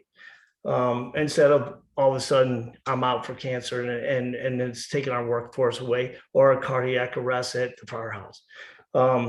So this is all beneficial stuff that we're doing. We are also now starting, which you're going to see our trucks in the community driving around. We'll be flushing some hydrants, and that's just so we know the hydrant's working correctly. And it's also so our new firefighters can get familiarized with the neighborhoods. We also do hose testing as well. All of our hose has an annual inspection every year, and we start that here shortly after this heat naturally. And then we will also be doing pre-planning with our software that we have, where I can actually share with police department so that they will have a better detail of that building. Earlier this week, I am currently out of town, but I've been talking to my captains, and we gave Octavia a link to put up on the website, and we will have it up on, I believe, this the EOC page and fire department Facebook, and we will push it out to other means throughout the city of shelters. Currently, there is not one in Ferguson that I know of, but I know we are working with some groups, and we're trying to make sure that we can be better prepared for the long summer ahead and try to get some, shelter in Ferguson. So I'm open for any questions that anybody would have. Councilwoman Lipka, then Councilwoman Noah. I was just gonna say, Chief Hampton, when you test the hoses, are you actually running water through them? Yes, ma'am. So on an 1 3/4 inch hose, which is our pre-connects, what we'll do is it's through our pump. We'll charge the hose lines, and that hose has to maintain that pressure through our pump without any leaks, or at the couplings, any leaks or potential failure. If we do have any leaks or anything like that, it comes out of service, we can send it back, maybe get a little bit shorter, but those are not in service on like a pre-connect, because our pre-connects are specifically length driven. So we have 150 foot, a 200 foot, and a 250. I'm not going to put a 25 foot section in there. That's more of just an added on portion. So we use the hose as much as we can, so there's no waste. So the reason I ask, and I appreciate that explanation, by the way, too, it's very informational. When you were testing the hoses on one of the trucks, that truck is currently out of service at that time, correct? Yes, ma'am. And so when we do test that truck, we have the spare truck, our reserve truck, up and running. So no, that's not a problem. No, those guys that are testing will jump. So we're not missing any calls. Those guys are females, firefighters, will jump in the reserve truck and run the call that the truck that they were on, which is out of service. So that's great too.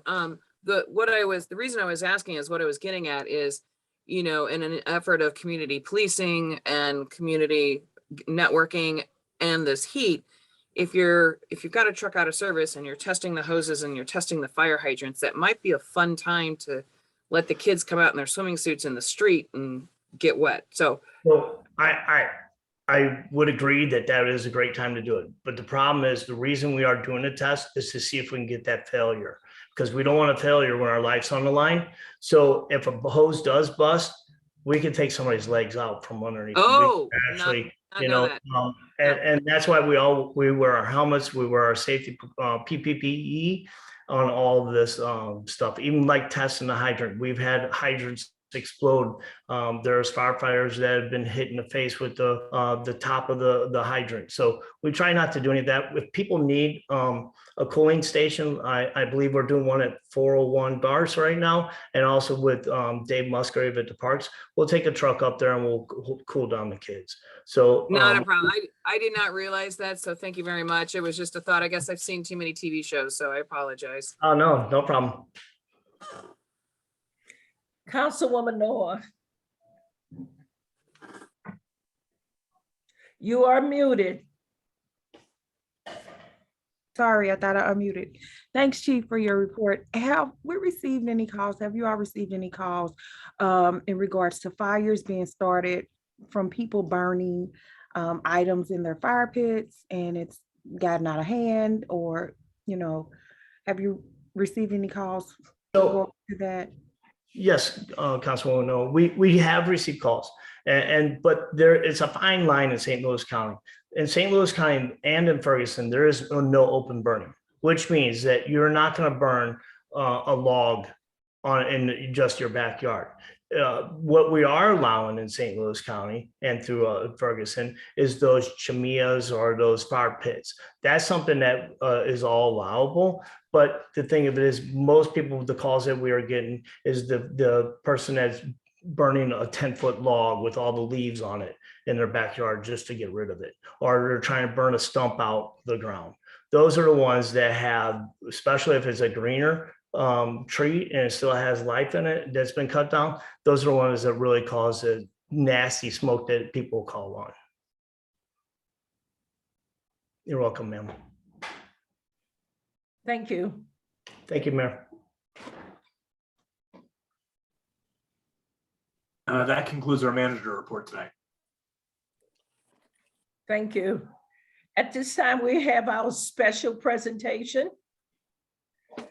The first person is American Red Cross, Miss Beth Elders. Good evening, Mayor Jones. Good evening to the council. And I know that that I did email Octavia you earlier this evening that we did have a PowerPoint. I emailed it to you. It doesn't look like I'm able to share my screen. Is that something that we're able to show? Yeah, I can let you share your screen. Thank you. I appreciate that.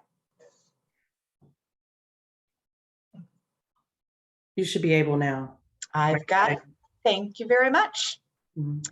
So Mayor Jones and council members and guests, thank you for the time this evening. I'm here to present a quick overview some of our disaster cycle services in the Ferguson area, and also to give a thank you and an award this evening as well. I'm here as the Executive Director of the American Red Cross of Greater St. Louis, and I'm here with my colleague, Tina Davis, who is our Disaster Program Manager here in the Greater St. Louis area. So you think of the Red Cross, you may think of us in a variety of different capacities. Some people may think of blood. Some people in St. Louis Metro may think of us in sheltering, emergency needs. But did you know that we impact around 21,000 people every day with some of our various services, from biomedical to disaster to our service to the armed forces and beyond. And it's not just something that we do nationally, but it's something that we're involved with here, with you, with our partners, and with our community. So we respond to a disaster about every 8 minutes around the nation. Every 8 minutes, someone calls us for some type of a disaster response. And the majority of those disasters are home fires. In fact, home fires are our most frequent disaster that we respond to. Here in the Greater St. Louis area, we respond to, as Chief Hampton was just giving the information, in just the Ferguson area, we respond to about 4 to 6 home fires every 24 hours. 4 to 6 home fires every 24 hours with our workforce around all of the 19 counties in St. Louis. Tina, over to you. So what the Red Cross does is we assist people that are displaced by natural disasters. The most common is home fire. And what the Red Cross does, we are powered by volunteers. And we ask anyone in the city of Ferguson to join us, please, in that effort to alleviate human suffering. But what my team does, when we get the call that a resident has been displaced due to a natural disaster, my team steps up and we get into action. We meet with the family. We try to help them ensure that they have a safe place to stay and that they have food and clothing and their toiletries replaced. We try to make sure that we have enough assistance to primarily last them the first couple of days until they can figure out what their next steps in recovery are going to look like. We can also help if they've lost phone and they're not from the area to help notify loved ones that a disaster has occurred in their family. We also follow up with that family within within the next 30 to 45 days, making sure that they have local resources to assist people replacing their lost possessions. We have professional nurses that are on standby to help those replace those medications and any medical supplies that they may have lost. Our caseworkers follow our clients, and we help them navigate through the insurance process. And we also have disaster mental health and disaster spiritual care that can assist with that emotional loss as well. So when it comes to responding to home fires, my team, we are responsible for 16 counties and the city of St. Louis. In responding to home fires in Ferguson, we have a few stats here that we've responded to well over 76 home fires that has impacted 93 families that live in Ferguson. And these are from January of 2020 until yesterday. And within that, we've provided financial assistance to over 295 residents of Ferguson. Home fire safety. In this photo, it looks good against a nice white shirt. We've presented the city of Ferguson in 2018 with a live save. The smoke alarm that you see was installed in a home 8 days prior to the resident losing their home. And we were just very thankful that we were able to partner with Ferguson Fire Department and members of the community to make homes safer 8 days before this family unfortunately did lose their home. To date, we've installed from July 2020 to yesterday, we've installed over 137 free smoke alarms to the residents in Ferguson, and that's making 60 homes safer.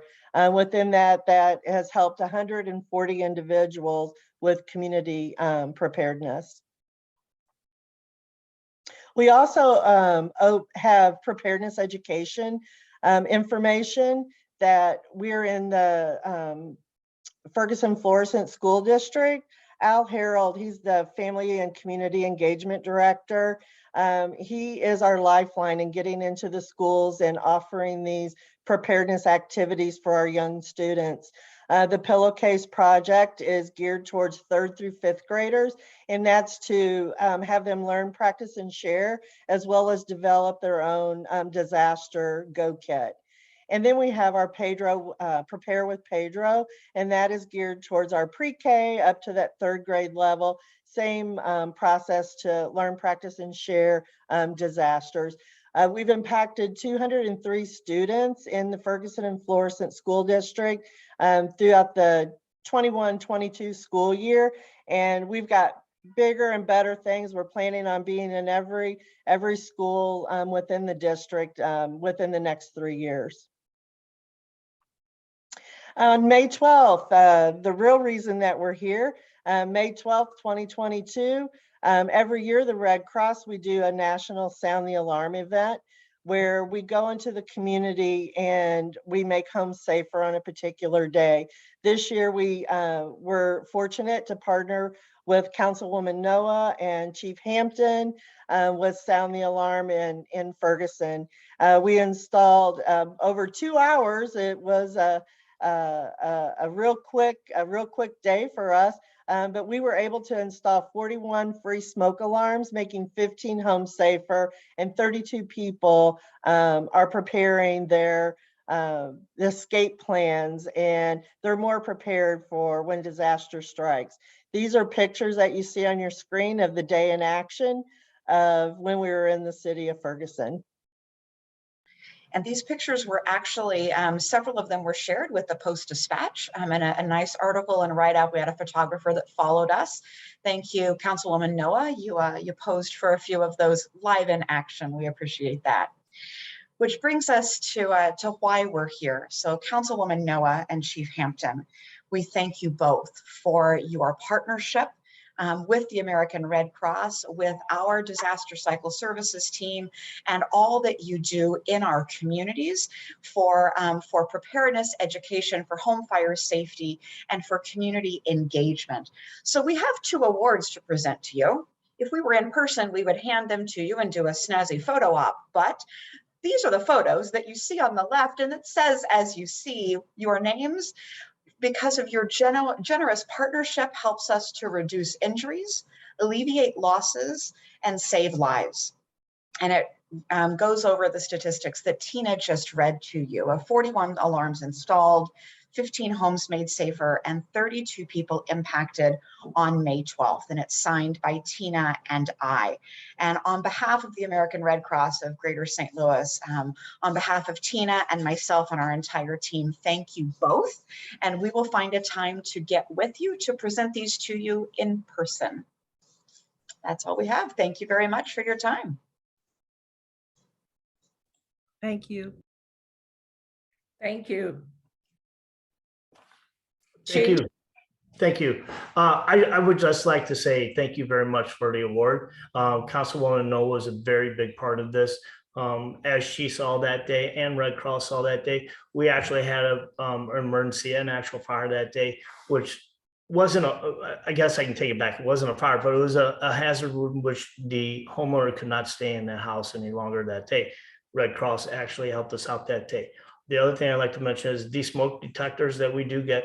We make sure that we train people to get out and they have to sign paperwork, but they're also 10-year lifelong batteries.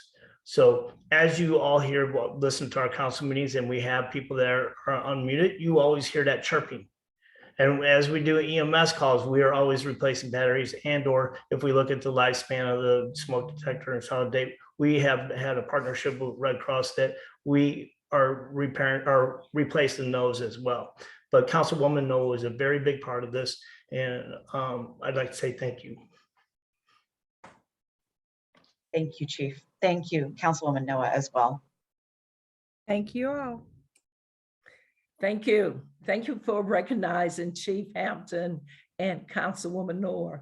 We appreciate everything the Red Cross does in the city of Ferguson. Thank you, Beth. Thank you, ma'am. Okay, our next person for special presentation is the Civilian Review Board update, Jerry Knoll. And actually, Eugene Franks, our chairperson, and myself are going to do the presentation together. Octavia, can I share my screen? Yes. Okay, thank you.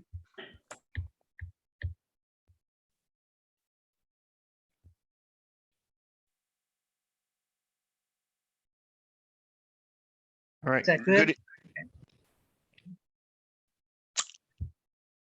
We can see.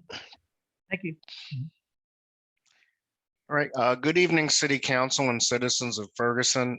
My name is Gene Franks, and I am the current chairman of the Ferguson Civilian Review Board. We wanted to thank you for giving the FCRB the chance to speak to the council about the work we have done in the last 5 years.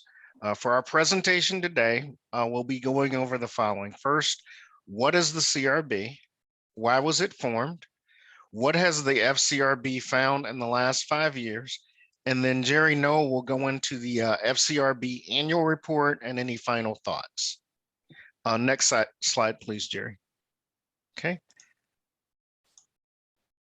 So what is the FCRB? So we are ordinary citizens who give an insight into FPD interactions. So as citizens, we offer a unique perspective to the FPD. We give feedback on how the public views their interactions, and we also give feedback on how the public views their investigations.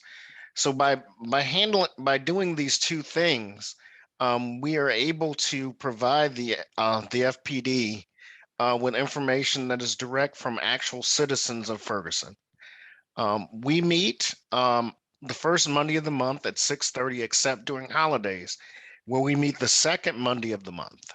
Next slide, please. Okay, so why was the FCRB formed?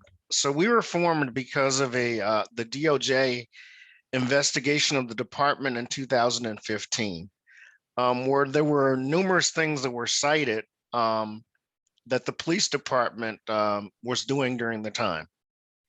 This is not the type of report that the chief of police would give. Think what your opinion would be of a business if this was true of them. Okay, next slide, please. So what have we found as the FCRB in the last 5 years? Initially, what we found is even in 2017, the DOJ findings were true. So this was 2 years afterwards. We found that there were numerous complaints that happened in 2017 were not given to the board until 2020.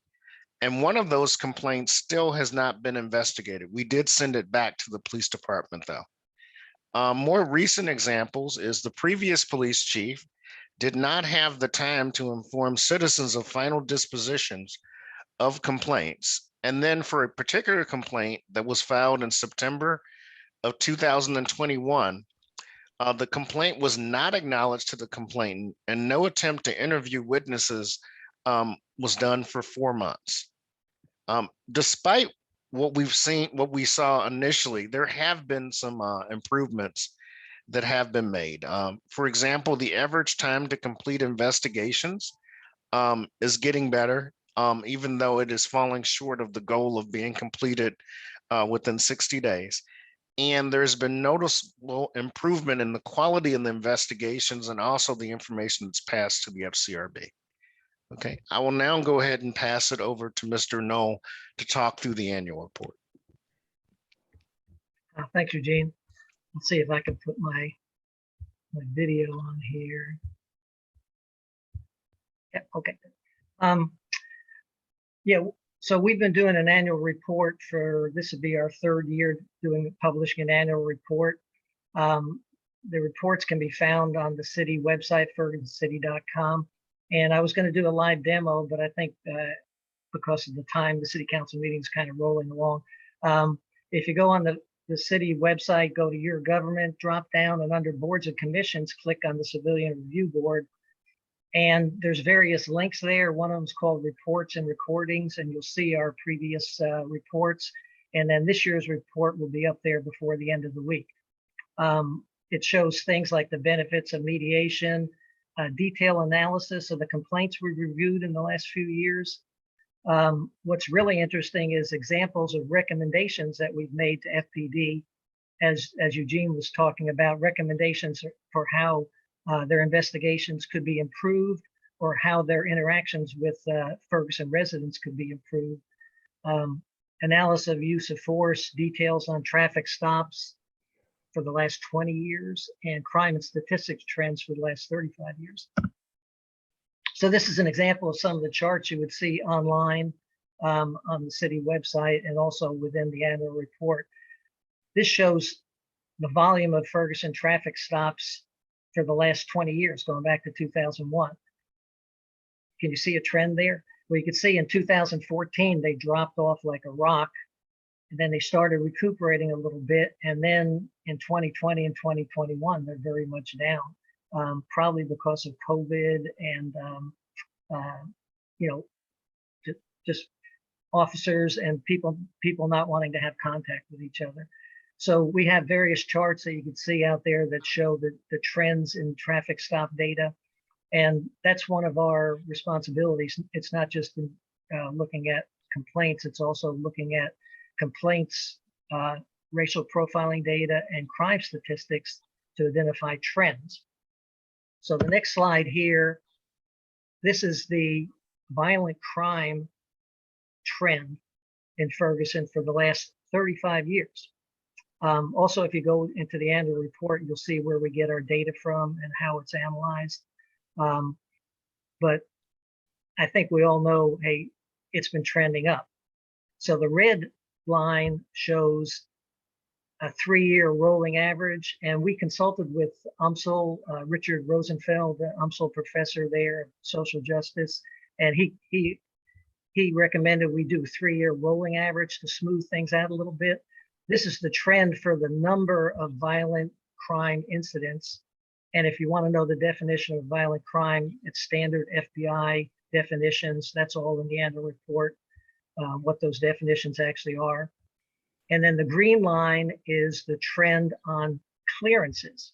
So when a crime is committed, that would go into this line right here.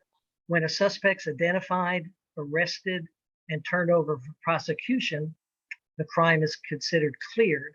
And that's this trend line down here. Here's a trend I wanted to highlight, and this is where some of the value of the CRD comes in, is that you have people looking at things and reporting to you. This is the trend of crime clearance rates, the number of crimes that have been solved, would be one way to put it. The red lines are violent crimes solved. The green line is property crimes solved. And property crimes, even though it's been up and down over the years, the trend line is pretty flat. You know, some years it's going up above the trend line, some years it's going down. The trend line for violent crimes is going down in a big way. And the trend I wanted you to notice for the previous 20 or so years, 20 or 30 years, the violent crimes that were solved, the violent crime solving rate was higher than the property crime rate, which is really what we would want. We want violent crime solved more than property crimes. But right about here, in around 2010, suddenly the way the violent crime solve rate has been going down, it's now lower than the property crime clearance rate or solving rate.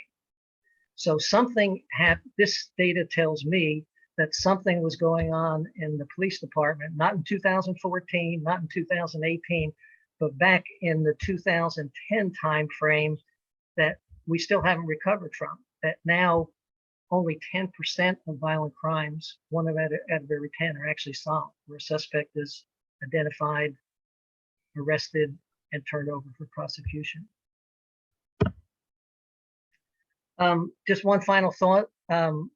This is kind of like our take on measuring success of a civilian review board or any effort to improve the Ferguson Police Department would be by increasing community trust in the police department with greater transparency and accountability. That will lead to more of a shared responsibility in maintaining a safe community among all our residents. And we'd invite the city council to come up with any other thoughts on how to measure the success of the civilian review board, because if we're just a voice in the wilderness crying out about these things and it doesn't really improve anything, then we're not really functioning well. Anyway, thank you for your time. Hope you got something out. Thank you, Mr. Knoll. Thank you for all the work the Civilian Review Board is doing for the city of Ferguson. Thank you. You're welcome. That closes our special presentation. We move to our consent agenda. We have city council meeting minutes. We have minutes for our regular meeting, which was held May 24th. And we have special meeting minutes from May 24th, May 26th, and May 31st. Are there any corrections? Mayor, I would like to ask that we make a motion separate on at least the 26th and the 31st, because those were both separate budget meetings. So I do not want to have them bunched together. They are special meeting minutes. Right, regarding the budget.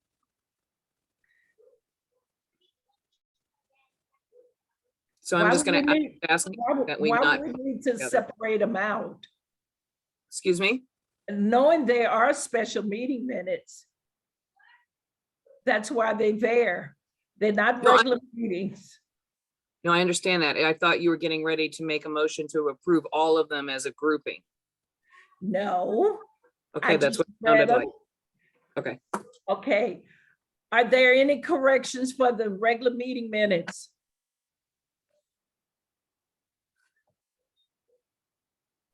If none, I request a motion and a second to approve the minutes. So moved, Linda Lipka. Second, Pedro. All in favor? Aye. Ayes have it. The regular meeting minutes are approved. Our special meeting minutes are May 24th, May 26th, and May 31st. Are there any corrections? Hear none, I'm requesting a motion in a second. So move, Naquita Noah. Second, Heather Robinette. All in favor? Aye. Any opposed? Aye. The ayes have it, the special meeting minutes passes. We have boards and commission meeting minutes. We have minutes from the Civilian Review Board for May the 2nd and minutes from the Farmers Market from March the 16th.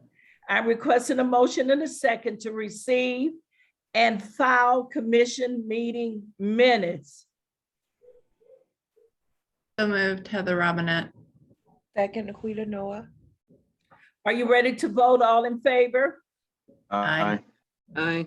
Any opposed? Ayes have it, the board minutes are filed. We don't have any appointments tonight. We have a request for liquor license. Octavia, do we have the person ready to make their presentation for the liquor license for New Family Dollar? Yeah, so I believe Jacob DeFay may be on the call. While he comes forward, we did have an application for a new license. This will be a new license at 1120 North Florissant Road, and this is for packaged liquor sales. Is there a representative here? Yes, actually, it'll be Jonathan Crumley. Okay. Okay, so if you would, please just explain what it is that you guys are applying for, and so that way the council can understand. Yes, thank you. We are here on behalf of Family Dollar seeking a license for off-premises sale for beer and malt beverages. And we've submitted the application in accordance with the local ordinances and requirements, and it's gone through the processes. I think it's ready for approval. I'm here to happy to answer any questions about the application or about Family Dollar. Are there any questions? I'm getting my hand up. There you go. Councilwoman Lipka? So how close is a dedicated liquor store to your location? Hold on, pulling through the application now. I do not know off the top of my head. 2 doors down. Okay. 2 doors down. And Walnut Grove Elementary School is right behind your location. So, thanks. Councilwoman Robinette. I think Councilwoman Lipka addressed what I was going to say. Like, there is a packaged liquor store 2 doors down from Family Dollar. Okay, thank you. Councilwoman Nelson, you had your hand up. It's all been said. Everything's been Okay. said, Mary. Okay. Are you ready to vote? Councilwoman Robinette, your hand is still up. Okay, Councilwoman Noah. I just would like to say, and of course, this is my personal opinion, even if there wasn't a liquor store 2 doors down, just the fact that it's Family Dollar, I mean, at some point, we just don't need packaged liquor sold at Family Dollar. And Family Dollars are in predominantly urban, Black, low-income economic areas. And it's just, it's just like, I mean, we have to stop this somewhere.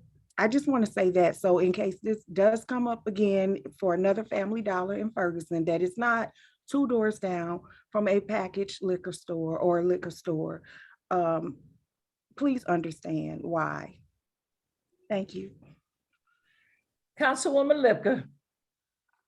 Before Councilwoman Noah was on the council, and when we had DeCarlin Seawood as our city manager, we had a big issue. Citizens were very upset about the number of liquor stores in our community. And we put a moratorium on new liquor stores. Now, the one that is there, that I think that kind of got in right before the moratorium.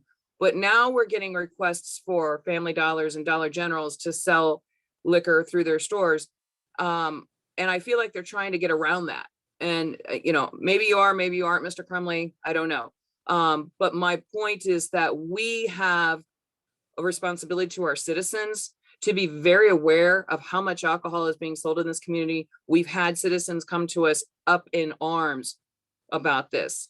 And I also, don't let the color of my skin fool you. I take great offense in the type of liquor you want to sell in that area too, because you are playing, as Councilwoman Noah says, you're playing upon the urbanization of the area. And I don't appreciate that. So I will just say that, I didn't hear you saying fine wines. Okay. So if we're going to generalize the type of drinks that people enjoy by the societal aspects of our community, that is again, not acceptable or welcome. So that's all I have to say. Thank you. Okay, thank Can I you. respond? Yes, you can. The description I provided was simply mimicking the language on the city's application. There was typically Family Dollar will sell beer and wine. It's a convenience store, a grocery store. It's typically purchased by families coming home buying groceries. They want to add a 6-pack of beer or a bottle of wine to their basket, they do. It is not a liquor store. It's not an application to sell spirits of any kind. So I apologize if the language used was offensive, but it's the language from y'all's application. So you might want to revise the language in your application if that's an offense.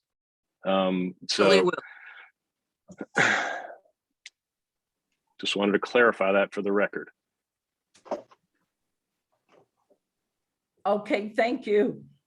At this time, I'm requesting a motion and a second to approve the liquor license.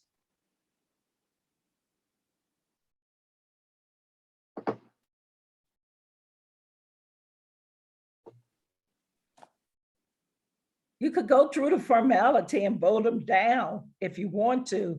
So is there a motion and a second to approve the liquor license? I call for the third time. Is there a motion and a second to approve the liquor license? No motion, no second, it fails. Moving to part 2, annual liquor license approval. Octavia. Sorry. Yes, we are in the process of our annual renewals, or not necessarily renewals, I'm sorry, let me clarify, annual applications, because we do not actually have a renewal process, but the annual applications. Those that have successfully completed all the requirements this year are Walgreens, Walmart, Sam's Club, Montrese, LA Juicy Seafood, and Circle K. Council, do you have any questions? If not, I'm requesting a motion and a second to approve the liquor license. So moved, Linda Lipka, Ward 1. Second, Heather Robinette, Ward 2. Are you ready to vote? All in favor? I need to just, hang on one second, please. You have a question? I wanted to just disclose that I have an interest in Montrese, an existing establishment that's been open since 2015. Okay, you can recuse yourself. I can also vote. You can. Okay, all in favor? Aye. Aye. Aye. Any opposed? The liquor license for Walgreens, Walmart, Sam's Club, Montrese, LA Juicy Seafood, and Circle K passes. At this time, we'll move to our resolutions. We have resolution number 2022-23. Without objection, we're introduced by council member present. Hear none. Attorney, I thought I saw him. Oh, Ryan Harding here, Mayor. Okay, there you go. Attorney Ryan. Thank you, Mayor. A resolution appointing William Goldstein as municipal judge for the city of Ferguson for a term of 2 years. City Manager, could you please explain? Yeah, so Judge Goldstein's term is coming up. So this is the contract that would extend his term for an additional 2 years. Welcome council comments at this time. Eric, Judge Goldstein is a provisional judge? No. No? No. He is the judge, and a provisional judge is hired by the judge to fill in when he or she will be absent. But Goldstein is our judge. Okay, thank you for that. Thank you. Any other questions? At this time, I ask for a motion and a second for approval. So moved, Heather Robinette, Ward 2. Second, Phaedra Nelson, Ward 1. Clerk Pittman, could you please call the roll? Councilman Palmer, Aye. Councilwoman Burrow, Aye. Councilwoman Robinette, Aye. Mayor Jones, Aye. Councilwoman Lipka, Aye. Councilwoman Nelson, Aye. Councilwoman Noah, Aye. Resolution number 2022-23 passes. We have a bill request for the first reading. Bill number 7227. Without objection, we're introduced by council members present. Hear none. Attorney Harding, would you please read the bill by title only? Yes, Mayor, an ordinance amending certain sections within Division 1 of Article 2 of Chapter 42 of the Code of Ordinances for the City of Ferguson, all relating to the regulation and issuances of business licenses in the City of Ferguson. City Manager Eric Osterberg. Good evening, City Council. So what this, I kind of want to go over what's proposed here and then open it up to the floor for council feedback about what's proposed in the language before you. So what this ordinance accomplishes is a couple of things. The first thing that it accomplishes is it makes that makes the business license revocation process mirror the liquor license revocation process, meaning that a criteria of continuing a nuisance that's injurious to public health in particular, specifically, is a grounds on which the City of Ferguson can suspend or revoke a business license. So just as a reminder for those of you who don't know about how the the liquor license process works, is that there can be an administrative hearing called by the city manager, at which point evidence is brought forth about the reasons why there's a concern about a said business based upon nuisance criteria. It's practice that, PD, code, the lawyer for the business, and then the business owner is in attendance at that meeting. The city manager then makes the determination whether or not to suspend or revoke the license, and then city council has the ability to reverse that decision or overrule that decision if they choose to convene on the license.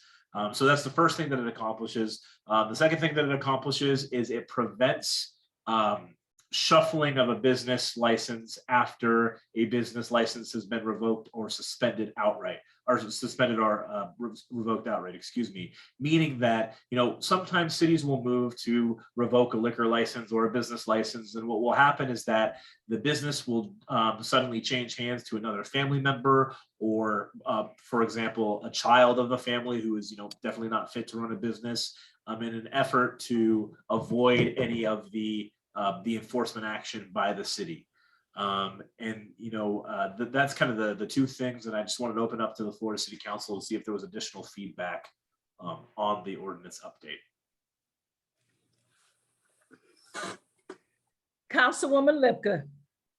So you're wanting the business license process to mirror the liquor license process?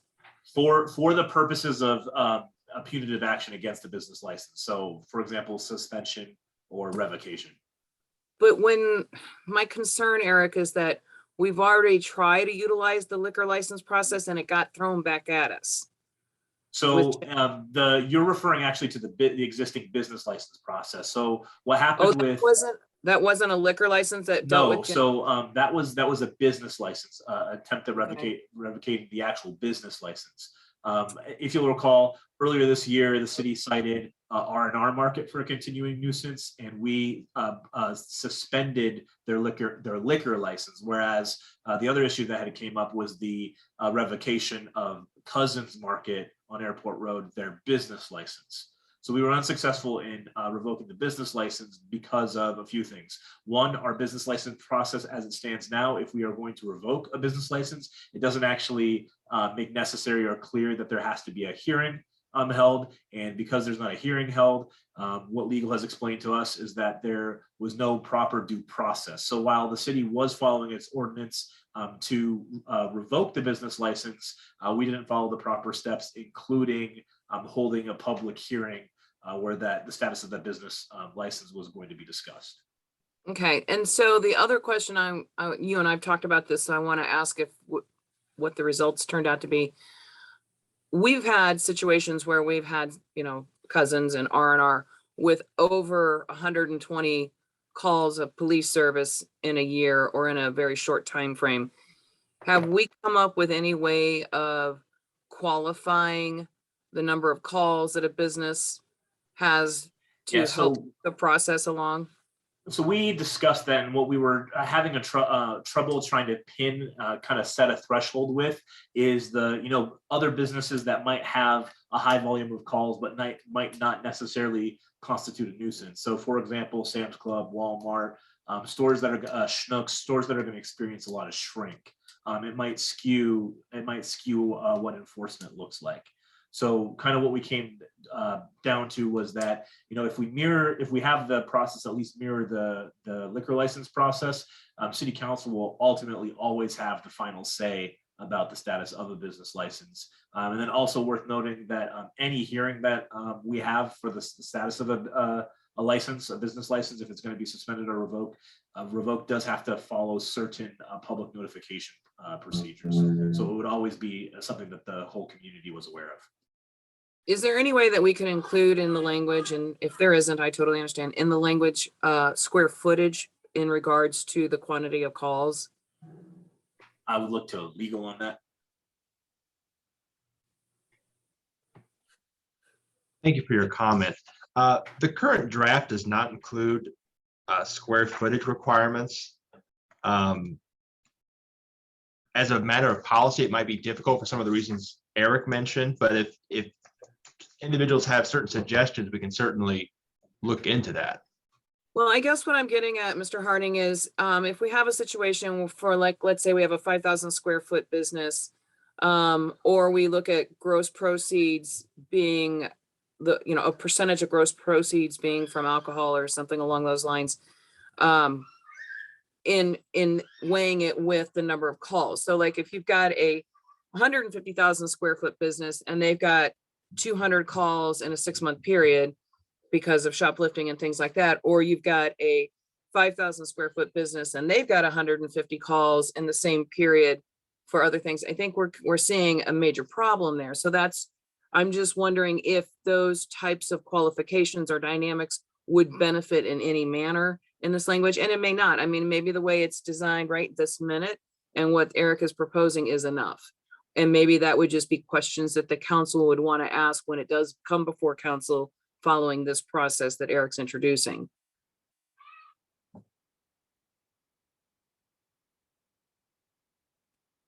Eric, I'm sorry. Were you asking? No, I just wanted to make one final comment.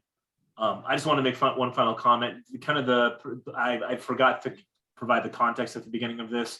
Kind of the context behind why I feel the city should pursue this is that we do have a difference between how certain businesses respond to continuing nuisances. You have your businesses that do whatever they can to try to deter crime, with hiring security or putting security cameras or ensuring that the business is well lit and those sorts of things. So something that I would point to as an example of how the liquor license process worked very well, in my opinion, is that when R&R Market, when we cited them for a continuing nuisance, we sat down with the business owner and their lawyer, and we had an opportunity to speak as a city and say, hey, look, we're looking at potentially revoking your license or suspending up to revoking your license.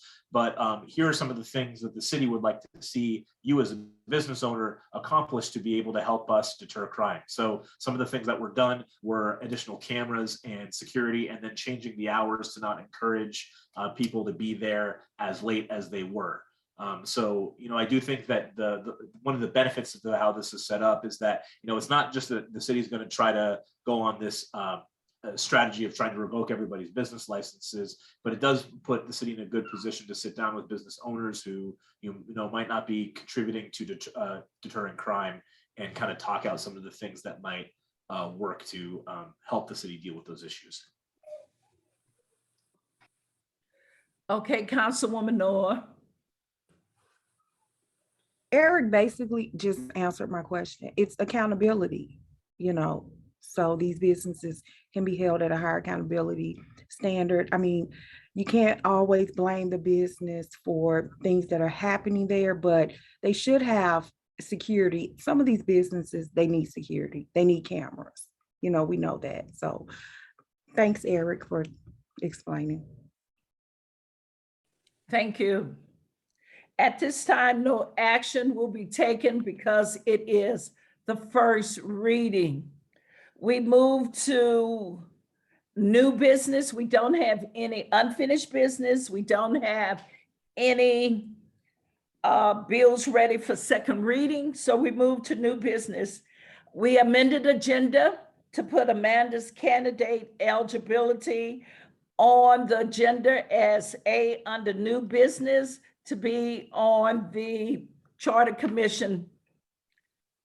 I received a telephone call from Ms. Candidate on yesterday stating that she did pay her personal property tax. I think that was the issue that came up. And she says she actually lives in her home. So any further discussion, any other discussion?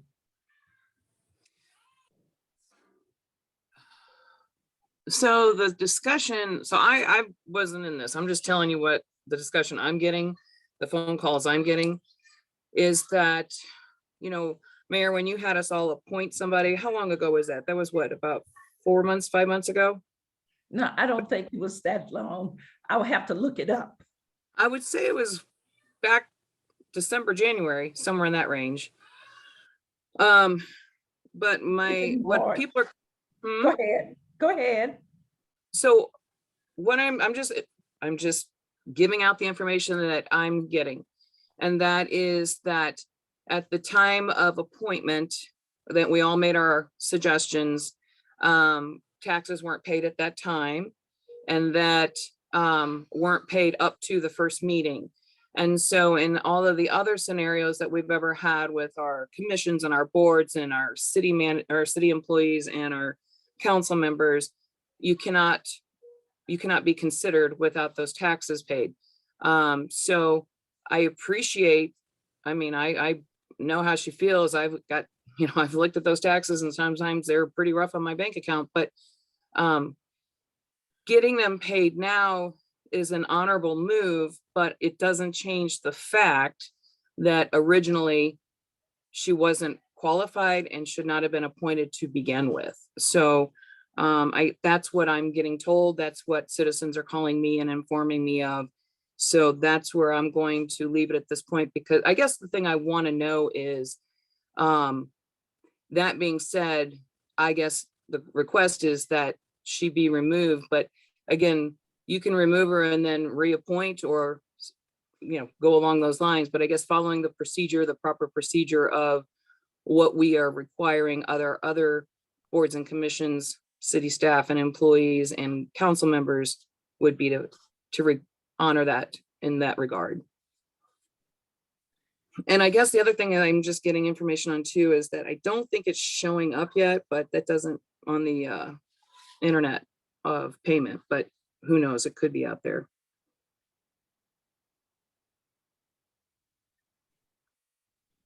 Anyone else?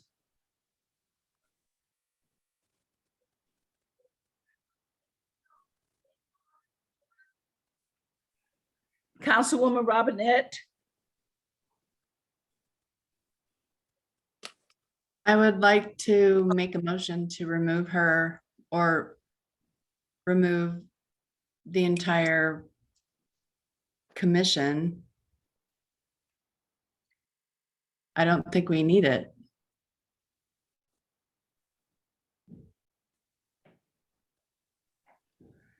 That's my say motion. remove the Charter Commission? Correct.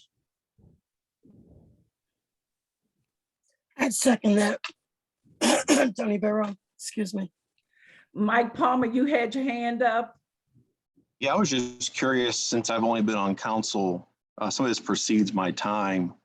Was there some sort of nature or passing legislation that established this? Is it a commission or is it a committee or what is it?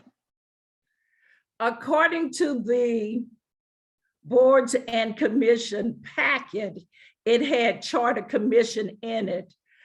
However, it is my understanding that Apollo explained to everybody that it is an ad hoc commission that could be a committee that can be appointed by the mayor. And I opened up the Charter Commission and gave everyone an opportunity to select someone to be on a Charter Commission. However, I don't think that it needs to be abolished because the charter does need to be reviewed, and everyone from each ward should have someone on the committee to look at the charter and see. I believe the charter has not been looked at since the early 1990s. And it's important that we keep up with time, and we live in a post-pandemic world. So there is a great need for the Charter Committee. I respectfully disagree, Mayor Jones. I respectfully disagree. We don't need to have this commission. I think there are multiple groups looking at our charter and our ordinances all the time. Like, we're under a microscope. So my motion stands. I second Tony Barrow. I don't think you can abolish a committee that has been appointed by the mayor to have. No, I think we can. I don't think so. You better check with your legal act, because I think you can. You might want to check with legal, Mayor, before you say that. Ryan? Yeah, thank you, Mayor. To start with one suggestion, if I could be so bold, is for the agenda, we amended this just to discuss a one person's eligibility. And if we were going to go forward with potentially abolishing a committee, I think it'd be good to have it on the agenda just so the public has comment. So as a procedural matter, I'd hope we could not vote on, or I'd recommend not voting on abolishing a committee tonight, just because it hasn't been put on the agenda. If anybody wanted to research this or just for the public's input, that's just. I'm just going to say that this commission wasn't something that we were a part of, really. And like, we weren't fully engaged in putting people on there. Like, it was, so. Everyone had an opportunity to select someone. No. They sure did. Everyone had an opportunity to select someone. And when I asked for your selection, you gave your selection. So you were fully engaged.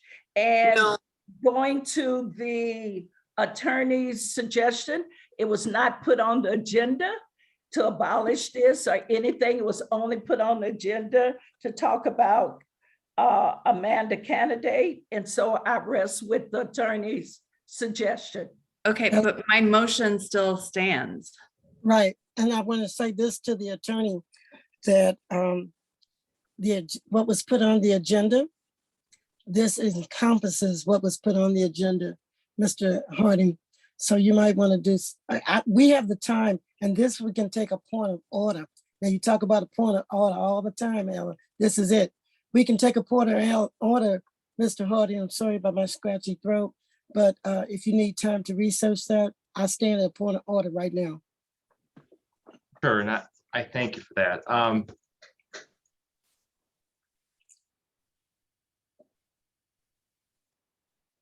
And I'll just give you a little bit of help. I can give you a little bit of help here that when we change this for this agenda item, this comes into compass with that. And I will stand at a point of order for you. So it's a good suggestion. I don't take that away from you, but we have a motion on the floor and it has been seconded. I understand. Thank you. Let me. Sure.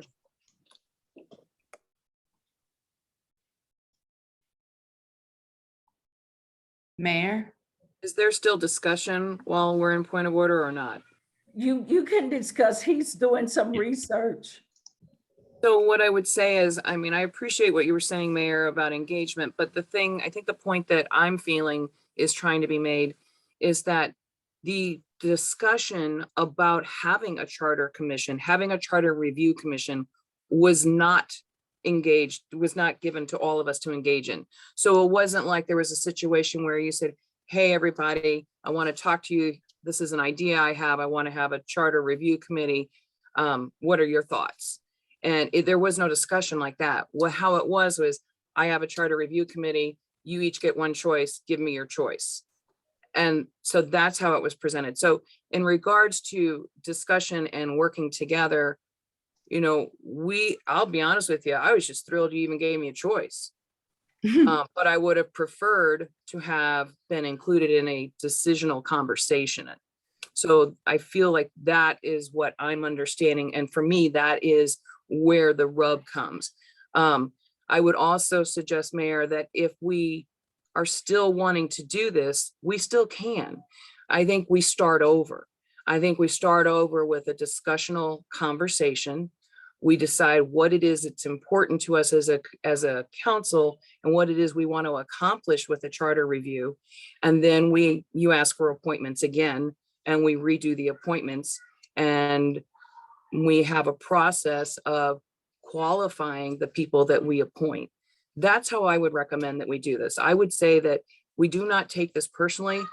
And if it's something you're strong about, Mayor, which I have no problem with, then let's have a conversation and let's start over and let's do it together. It's nothing personal. Attorney Harding, have you? Yes. Okay. Yeah.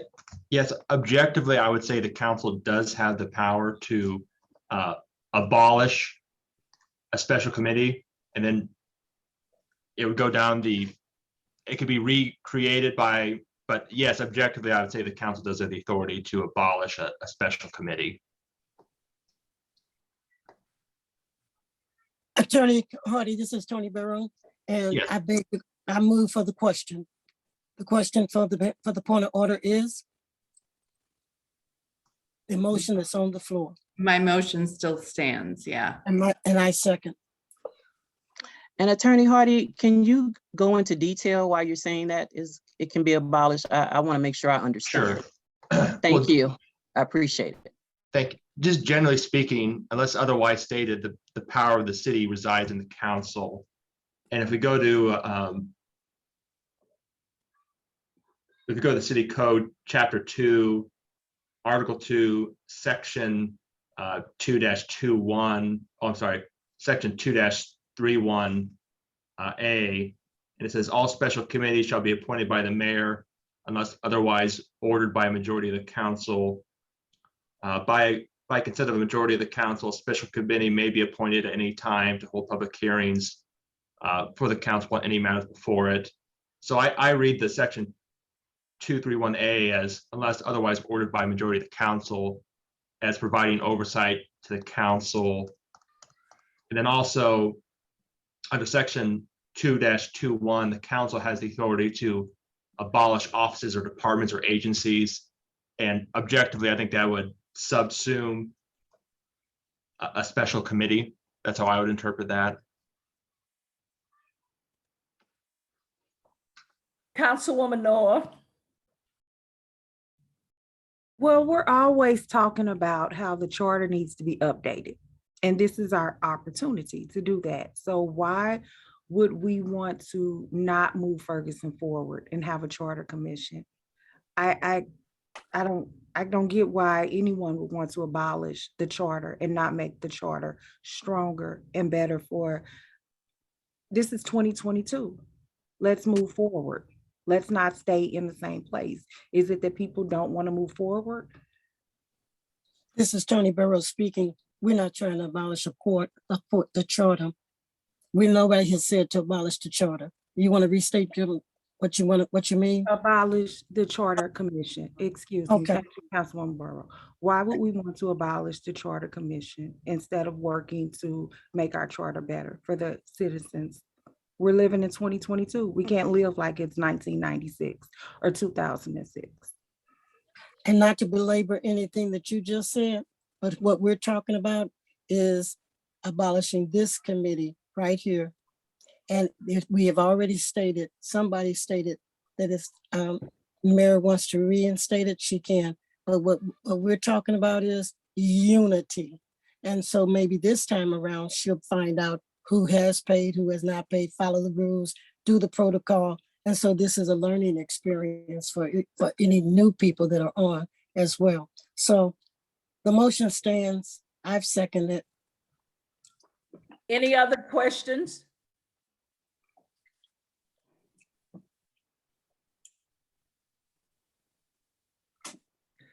Octavia, call the roll. Can you restate what we're voting on?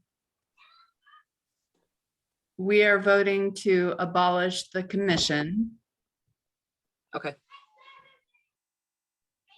And then we can resurrect it in some way or shape or form going forward, but like as it stands today, abolish.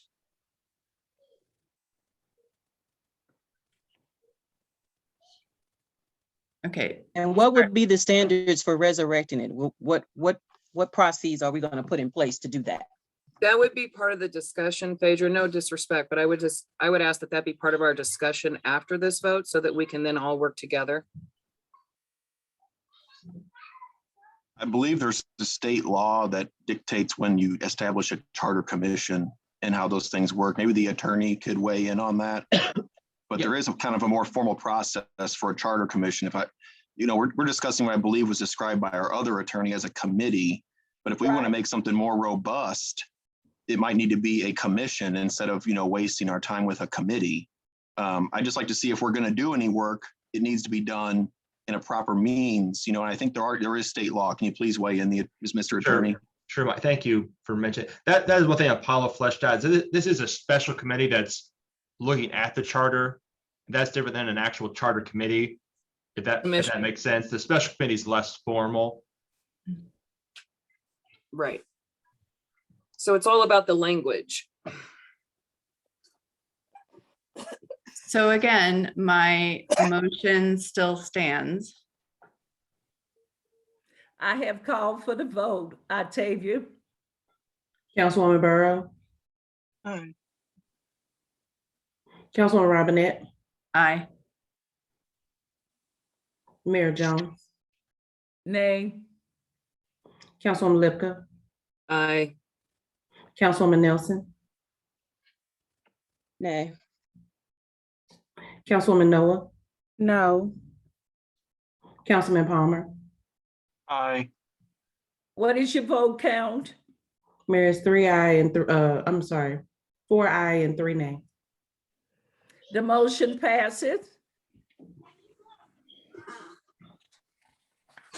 At this time, we have discussion for the NPSC recommendation to amend the conflict of interest ordinance. That information was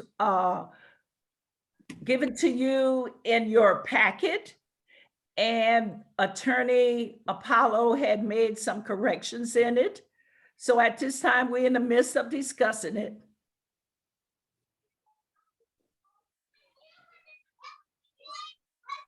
Are there any discussions? Are there any questions? I had a question for the attorney. Can you refresh me on his name again? I'm sorry. Harding? Oh, Ryan Harding. Sorry about Ryan that. Harding. I had a question. Would it be, if you look in the NPSC's, I'd say like mission statement, would drafting conflict of interest legislation fall under their purview as the police steering committee? No, I'm sorry, I just answered out loud, but no. I'm just trying to establish what the nature of the NPSC was initially when it was set up. I'm not sure if it's consent decree related or like, what it is related to, but, I'd hate to think that we're going to task the traffic commission with architectural review. I'm just kind of curious how this came about. It just seems like I don't see where conflict of interest has anything to do with law enforcement. I apologize. I don't know the answer to that question of whether that's within their, mission statement, or I can't remember the exact word you used. I'm not aware of the origin of this proposed legislation, so I apologize. So the group is called the Neighborhood Police Steering Committee. And from time to time, they look at different policies and make their recommendations. And this is one that they looked at, and they asked for us to discuss it on the things that they come up with to be changed or improved in the conflict of interest policy. Madam Mayor, did the council as a whole vote to ask them to research this, or they kind of take it upon themselves? No, we did not vote and ask them to research this. Okay, thank you. We're only discussing it. There's no action that can be taken.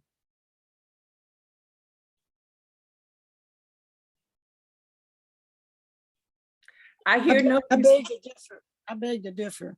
Okay, Councilwoman Burrow. Yes, action can be taken on this discussion.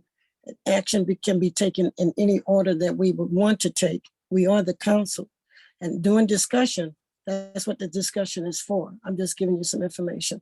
Sorry, I don't feel so good right now, but you can ask Mr. Harding. You're gonna make your dollars tonight, Mr. Ryan. Doing discussion, and we are the governing body.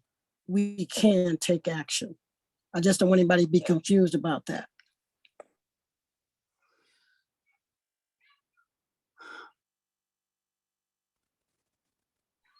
It was only put on the agenda for discussion. And so I'd like to actually make a motion to dismiss this. Like, we should be under state statute. The municipal code did that. You're out of order, Miss Annette. That's why we're here to discuss it. I can still make a motion.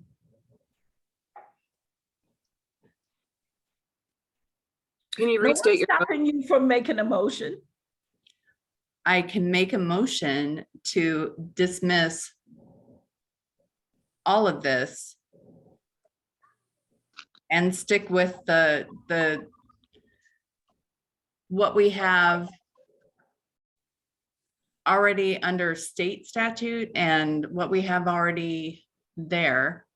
I think this is very punitive and petty, and it goes out of, like, the NPSC should not be looking at this. Like, stay in your lane. You're looking at policing. This isn't their lane. You might want to also, Ms. Robinette, you might want to also put in, we have charter. We have a city. We do. Yeah. And so all of this, if you're making a motion, I'll second it. All right. What is all of this? What is all of this? So let's clarify. So just to make sure I understand, Councilwoman Robinette, motion you're making is to dismiss any changes that have been presented to the conflict of interest ordinance and to maintain what we currently have on the books. Correct. Correct. I second that. I think Councilwoman Borough had seconded that. Are there Thank you, Mayor. any additional So questions? so this can't even be up for discussion, is what you're saying? It is right now. This can't even be up for Excuse me, she called for discussion. She asked 3 times, and we can go back and check the record. Nobody said anything about discussion. So now we put a motion on the floor and it's been where seconded. everybody was It's a talking. motion so and a maybe I second, didn't hear and it. in a Sorry, too motion many and people a talking. second. And do you have any questions? You can entertain the questions at the motion in a second. Councilwoman Nelson. Well, that's why I was asking, why is this that it can't be up for discussion? Why can't we have the discussion regarding this? We can conflict of discuss it interest? now after for the motion in a discussion. second. We can discuss it now after the motion and the second. It's open for discussion. Oh, okay. And I guess I'm not understanding why we can't go through this and discuss it. I don't understand that.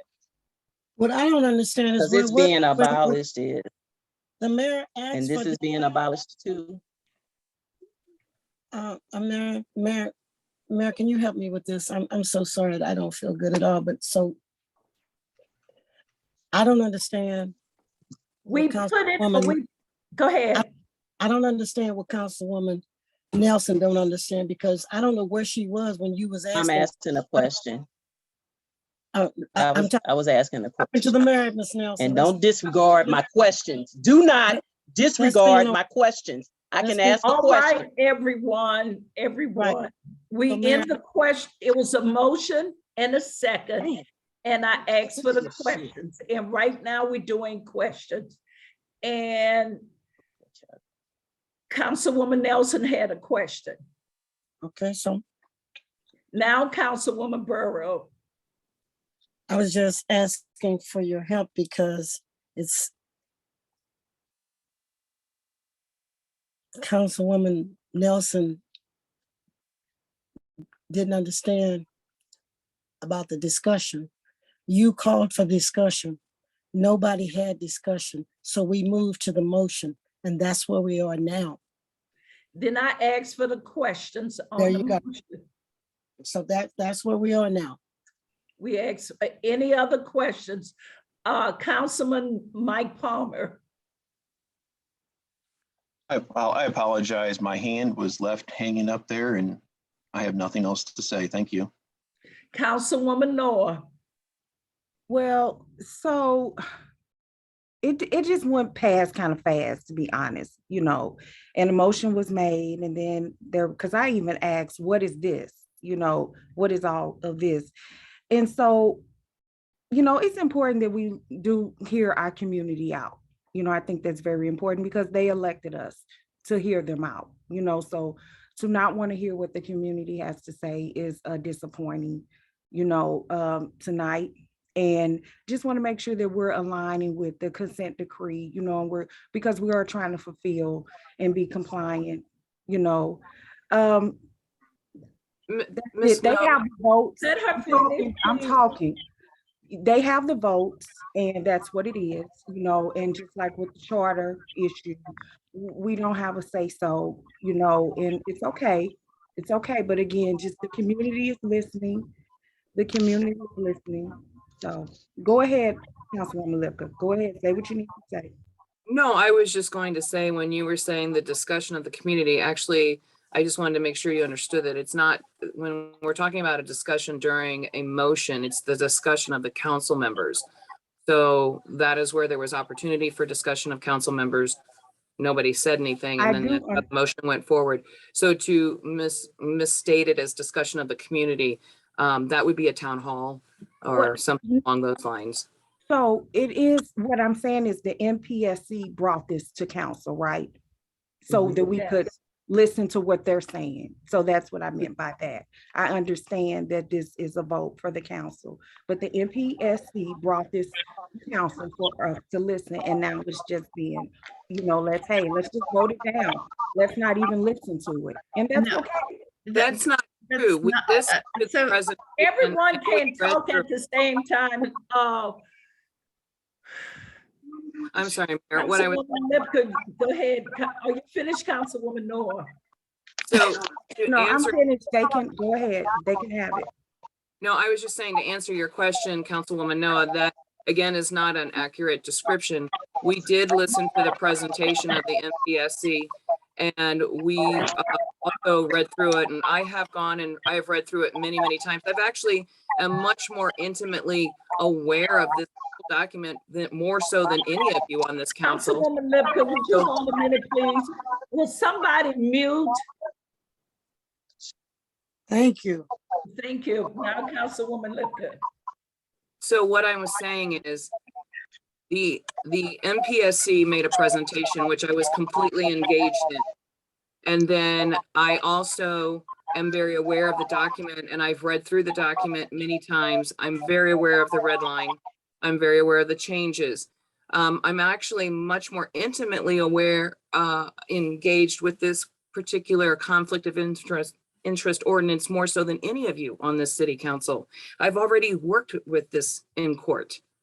So to say that we have not, or assuming that any of us have not been engaged in this process, I personally will tell you, I have been very engaged. I'm very aware. I'm very aware of the changes, and I'm very aware of where it started from.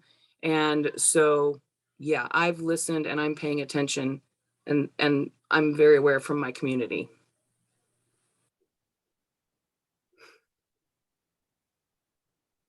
I am complete. Thank you. Mayor,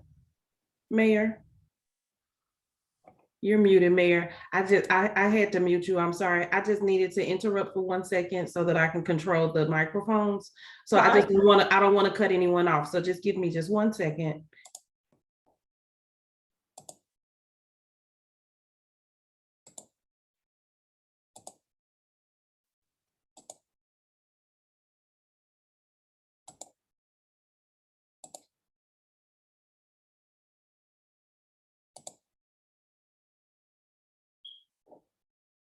Okay, Mayor, you should be okay.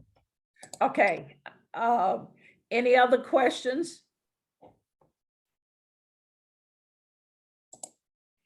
Octavia, please call the roll, please. Do you need the motion restated? Yes. Yes.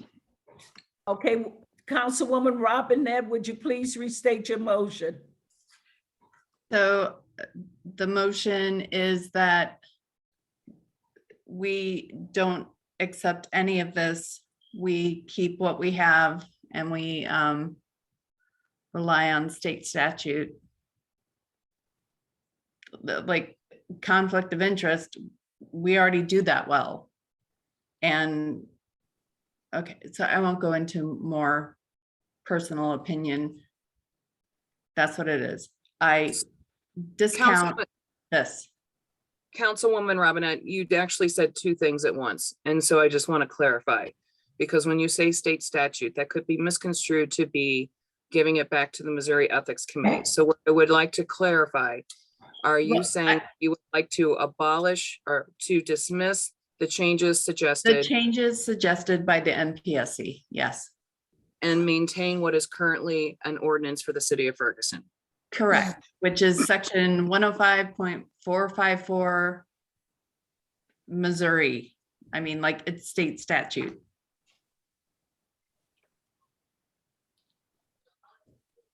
And I apologize. Can just one more time, can we get the motion just stated, just to make sure I'm understanding? What was presented by the NPSC, The changes. all the changes, I move to dismiss. Keep what we have in place. Period. I just want to say something, Tony Barrow here. excuse me, Ms. Robinette, when you say the changes, because of the what came up that shouldn't have come up, the reason why this was changed, I want to be very clear. It's not just the changes. We are abolishing this whole concept that was presented in a nutshell. So we are abolishing the whole process that they presented, because I don't want to get hung up somewhere about changes, interchanging words. So Ryan Harding, with your permission, Ms. Yes. Robinette, I would like to speak to Ryan Harding. And as you have heard what has been said, would you change anything for the motion to make it complete that we are abolishing it as presented? Is that right, Ms. Robinette? Correct. Thank you. So Maybe- asking, Maybe language of a motion to deny the NPSC recommendation to amend the conflict of interest ordinance. Right. Right. but not, we're looking for the whole document. What? Are we looking for the whole document, Linda? No, we're not looking for the whole document. We're simply looking for the changes currently on the table. Okay, is that okay? with Ms. Oh, Robinette? So exactly. I made the motion to not accept the NPSC changes, period. Beautiful. Okay, thank you. Thank you, Mr. Hardy. Can we get this one? Can we get a hard time, Mayor, of when we can? We end do this? need a hard time because we have a closed session too. Jesus. So your motion is stated one more time, Councilwoman Robinette. Should I just state what I have written down? Because I Right, think- please do, City Okay. Clerk. So I have a motion by Councilwoman Robinette to dismiss the changes presented to the conflict of interest ordinance by MPSC and maintain what is currently in place. Correct. Thank you, Okay, Octavia. and I have it seconded by Councilwoman Burrow. Yes. Okay, we did the questions. Are you ready to vote? I tell you, City Clerk, could you please call the roll? Councilwoman Robinette, Aye. Mayor Jones, Nay. Councilwoman Lipka, Aye. Councilwoman Nelson, Nay. Councilwoman Noah, No. Councilman Palmer, Aye. Councilwoman Burrow. Aye. What is your vote count, City Clerk? There's 4 aye and 3 nay, Mayor. Motion passes. We're gonna move to the miscellaneous. We'll start with Councilwoman Moore, and I just want everyone to know that we do have a closed session. And it is now 9:52. So Councilwoman Noah. Yes, just right quick, everyone. I just want to remind you all of the meetings for Ward 3, North Hills meeting this Saturday via Zoom. The South Central Ferguson neighborhood, the first meeting will be June 23rd via Zoom. There will be a flyer going out door to door and eventually in the newspaper and on the website. And then the Southwest Ferguson meeting is the 4th Monday of the month via Zoom. It may also be in person, but that's to be announced. Thank you to the Red Cross for your presentation and the CRB. Thank you. Thank you. Councilman Palmer. Thank you, Madam Mayor. I just want to encourage all of the residents to get out this weekend, even though it's going to be hot, and prepare and go out for some of our Father's Day and Juneteenth events. There's some fantastic events planned for ribbon cutting, concert, business openings, car show, parade. There's a lot of things going on. So I would just encourage the residents to look out for those flyers and all those events and be sure to get out and try to attend, but bring a water bottle. Thank you. Thank you, Councilman Palmer. Councilwoman Burrow. Thank you, Madam Mayor. Just want to let citizens know that in Jasky Park, we instituted a neighborhood watch. We are a neighborhood association, and that we have started back up the commission for Jaskiport, and that I have started a neighborhood association in Ward 2. So look to hear from what some things we're going to be having going. I do want to give a huge shout out to Commander Eugene Franks for his fine work that he's done for these years of the CRB. I want to congratulate Jerry Knowles for all that he does for us in the CRB and the whole membership of the CRB. Fantastic work they have done. And I am going to miss some of those that will be dropping off. We do need folks to step up and get reinstated if they with volunteerism on the boards. So I just want to give a big shout out to them. Thank you.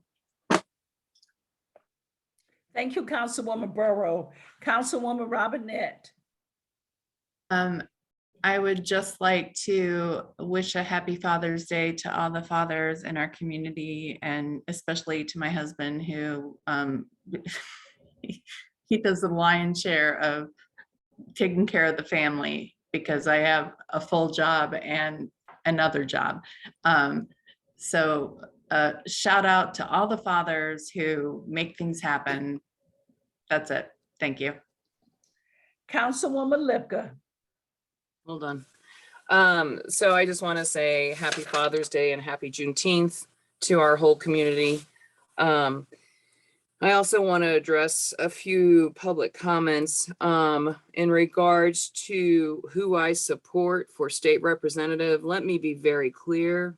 It will never be Michael Person, and it is Rachel Prouty. I will not apologize for that. I have every right to say that. And plenty of politicians support one another and endorse them. So my endorsement does go to Rachel Prouty. All right, it's been council meeting. It doesn't. We're done. We're done. Erica, you are out of order. Erica, you do not have the right to speak at this time. I'm just saying she can support. You do not have the right to speak at this time. Thank you. Thank you, Mayor. Also, regarding last council meeting and my support of Michael Palmer having the right to be part of the bid process for the lawn services in Ferguson, the point that I was making, which I've read the comments on Facebook, and I love how I was considered a great sales rep for Michael Palmer. No, I'm not a sales rep for Michael Palmer. I am a common sense person who was quoting the law, and the law stated that he had a transparent response to an RFP and had to have the lowest bid. He met all that criteria. And according to Apollo, our city attorney, he had every right to be included in that. So outside of that, there is nothing to discuss or argue about.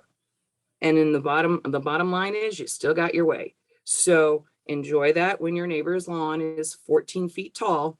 And at that point, I'm good. I will say I'm a little frustrated.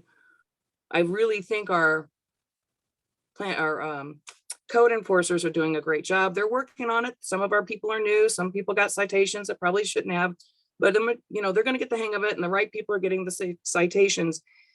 But you see a group of people under Gene Diaz doing their job, and you can see it in the number of citations. They're going to make a difference this summer.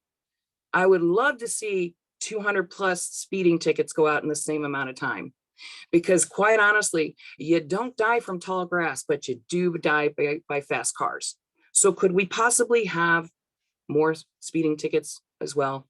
Thank you. That's all I got. Councilwoman, we can't ask for that, okay? I don't mean asking it for that in terms of anything. I'm asking for enforcement of the laws of speeding that are being broken on a constant manner. And I would like to see the enforcement meet the same enforcement that our other departments seem to be able to do. So until we can do that, I'm not going to get calm about it because people die.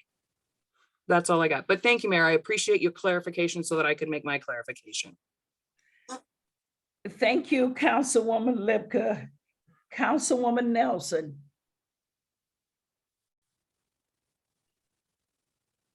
Just to follow up that Nesbitt Newton will be meeting again in June, sometime this month, at the end of this month, due to us losing Miss Mary Robinson, one of the residents over in Nesbitt Newton.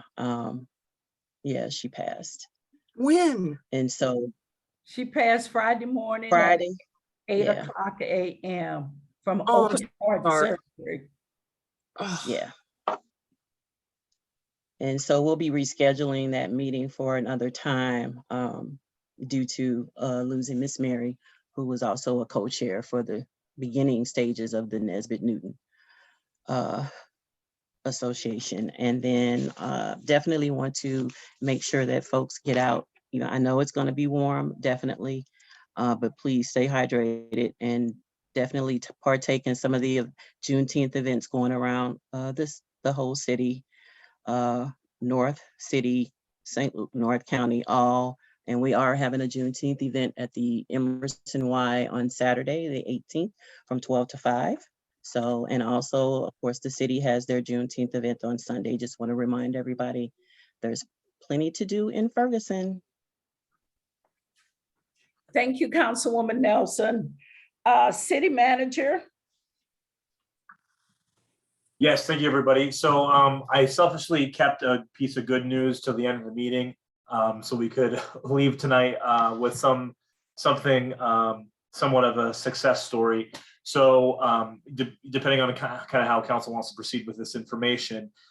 So I was able to talk to the county today about the roundabout at Hereford and Elizabeth, and the county was willing to back down to an 80-20 split, 20% Ferguson, 80% county. Woohoo! Now we can go for 10. So, you know, if you'll recall the projection of the total costs, that would mean that the city would be spending between $250,000 and $350,000 in total. The county said that the county has indicated that they'd be willing to have some sort of deal where we're not paying that all at once, but paying it over a number of years. That's down from like $750,000 to $850,000 for that permanent road improvement. I would also say this to you, Eric, though. Once we have these elections completed and we find out who our state rep is, our state rep will have a voice in being able to maybe bring those numbers down even more. And so that is something that I would also like to encourage whoever becomes that person. I think we need to encourage a conversation with that person to see what they can do at the state level, because I know there's been a lot done in a particular district that's affecting positively the costs of the airport road work being done through Berkeley. Eric, you've made my day. I feel better already. But let me tell you, Don Boyce and I would like to talk to you about a grant for that rest of that 20%. So if I could sit down with the two of you, this is going to be, this is going to get nothing but better and better. Thanks so much, Eric, for your efforts. I also And then another thing, so because we have a budget meeting scheduled that we're trying to get a budget meeting scheduled for next week, if council would like, the closed session items that I wanted to address council with tonight, we can move to the meeting next week, given that the budget meeting will be shorter. Okay, you want a prize. I can see that right now. What you want for Christmas. I would love to do that. I got a little insulin situation going here tonight. So yes, I would vote for that. Okay. Anything else, city manager? Everybody love you. No, nothing else. Okay. Clerk Pittman. Yes, I actually do have an announcement today. I want to start with regarding the Boards and Commission banquet. So to protect the health and safety of our citizens, we had the council, the boards and commission banquet that was scheduled on June the 2nd. It was a last minute cancellation, and as a result, we may have missed some individuals when we were trying to send out notifications to everyone. So I want to apologize to anyone that we missed, but I do appreciate everyone for understanding that particular situation. I also want to let you know that we are currently working to reschedule the event, and the date that we have, please mark your calendars for August the 4th at 6 p.m. and it'll be at the community center. We will again send out formal invites to everyone. But I just want to make sure that everyone is marking their calendar. While we're speaking on boards and commissions, just a reminder that we do have a number of vacancies. At the next meeting is when we will go through our reappointments. And so of course, there's going to be some people falling off that are going to add to the vacancies that we already have. So we just want to reach out to as many citizens as we can to get them involved so that we can get those committees filled up. The summer council meeting schedule is quickly approaching. And with that, for July and August, we only have one city council meeting. The city council meeting in July is going to be the 4th Tuesday, July 26th. And then for August, it's the 4th Tuesday, July 23rd. And last, just really quick, I did hear a lot of different comments this particular time about individuals, well, maybe not a lot, but a couple, more than one is enough, but about individuals not being able to find or locate agendas on our website. So I just want to really quickly point out for the individuals that are here where you can find that. But if you need more information, please just give me a call. But I do want to point it out. So hopefully you're seeing my screen. On the main screen of the website is where I am.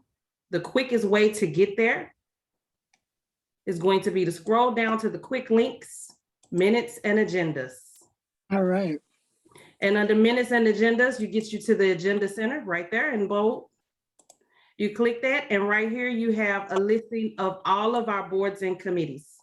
From the council meeting to all of the commissions and so forth, all of their agendas. For those that have been meeting for a long time, they're categorized by year. I just wanted to point that out to everyone. You can also get to it from our calendar, but in the event that you are unable to get to it from the calendar, there's, always refer back to our agenda center, because that's the main place that we post it. We post it on the agenda center and it pushes the notifications to other spots. So always check there.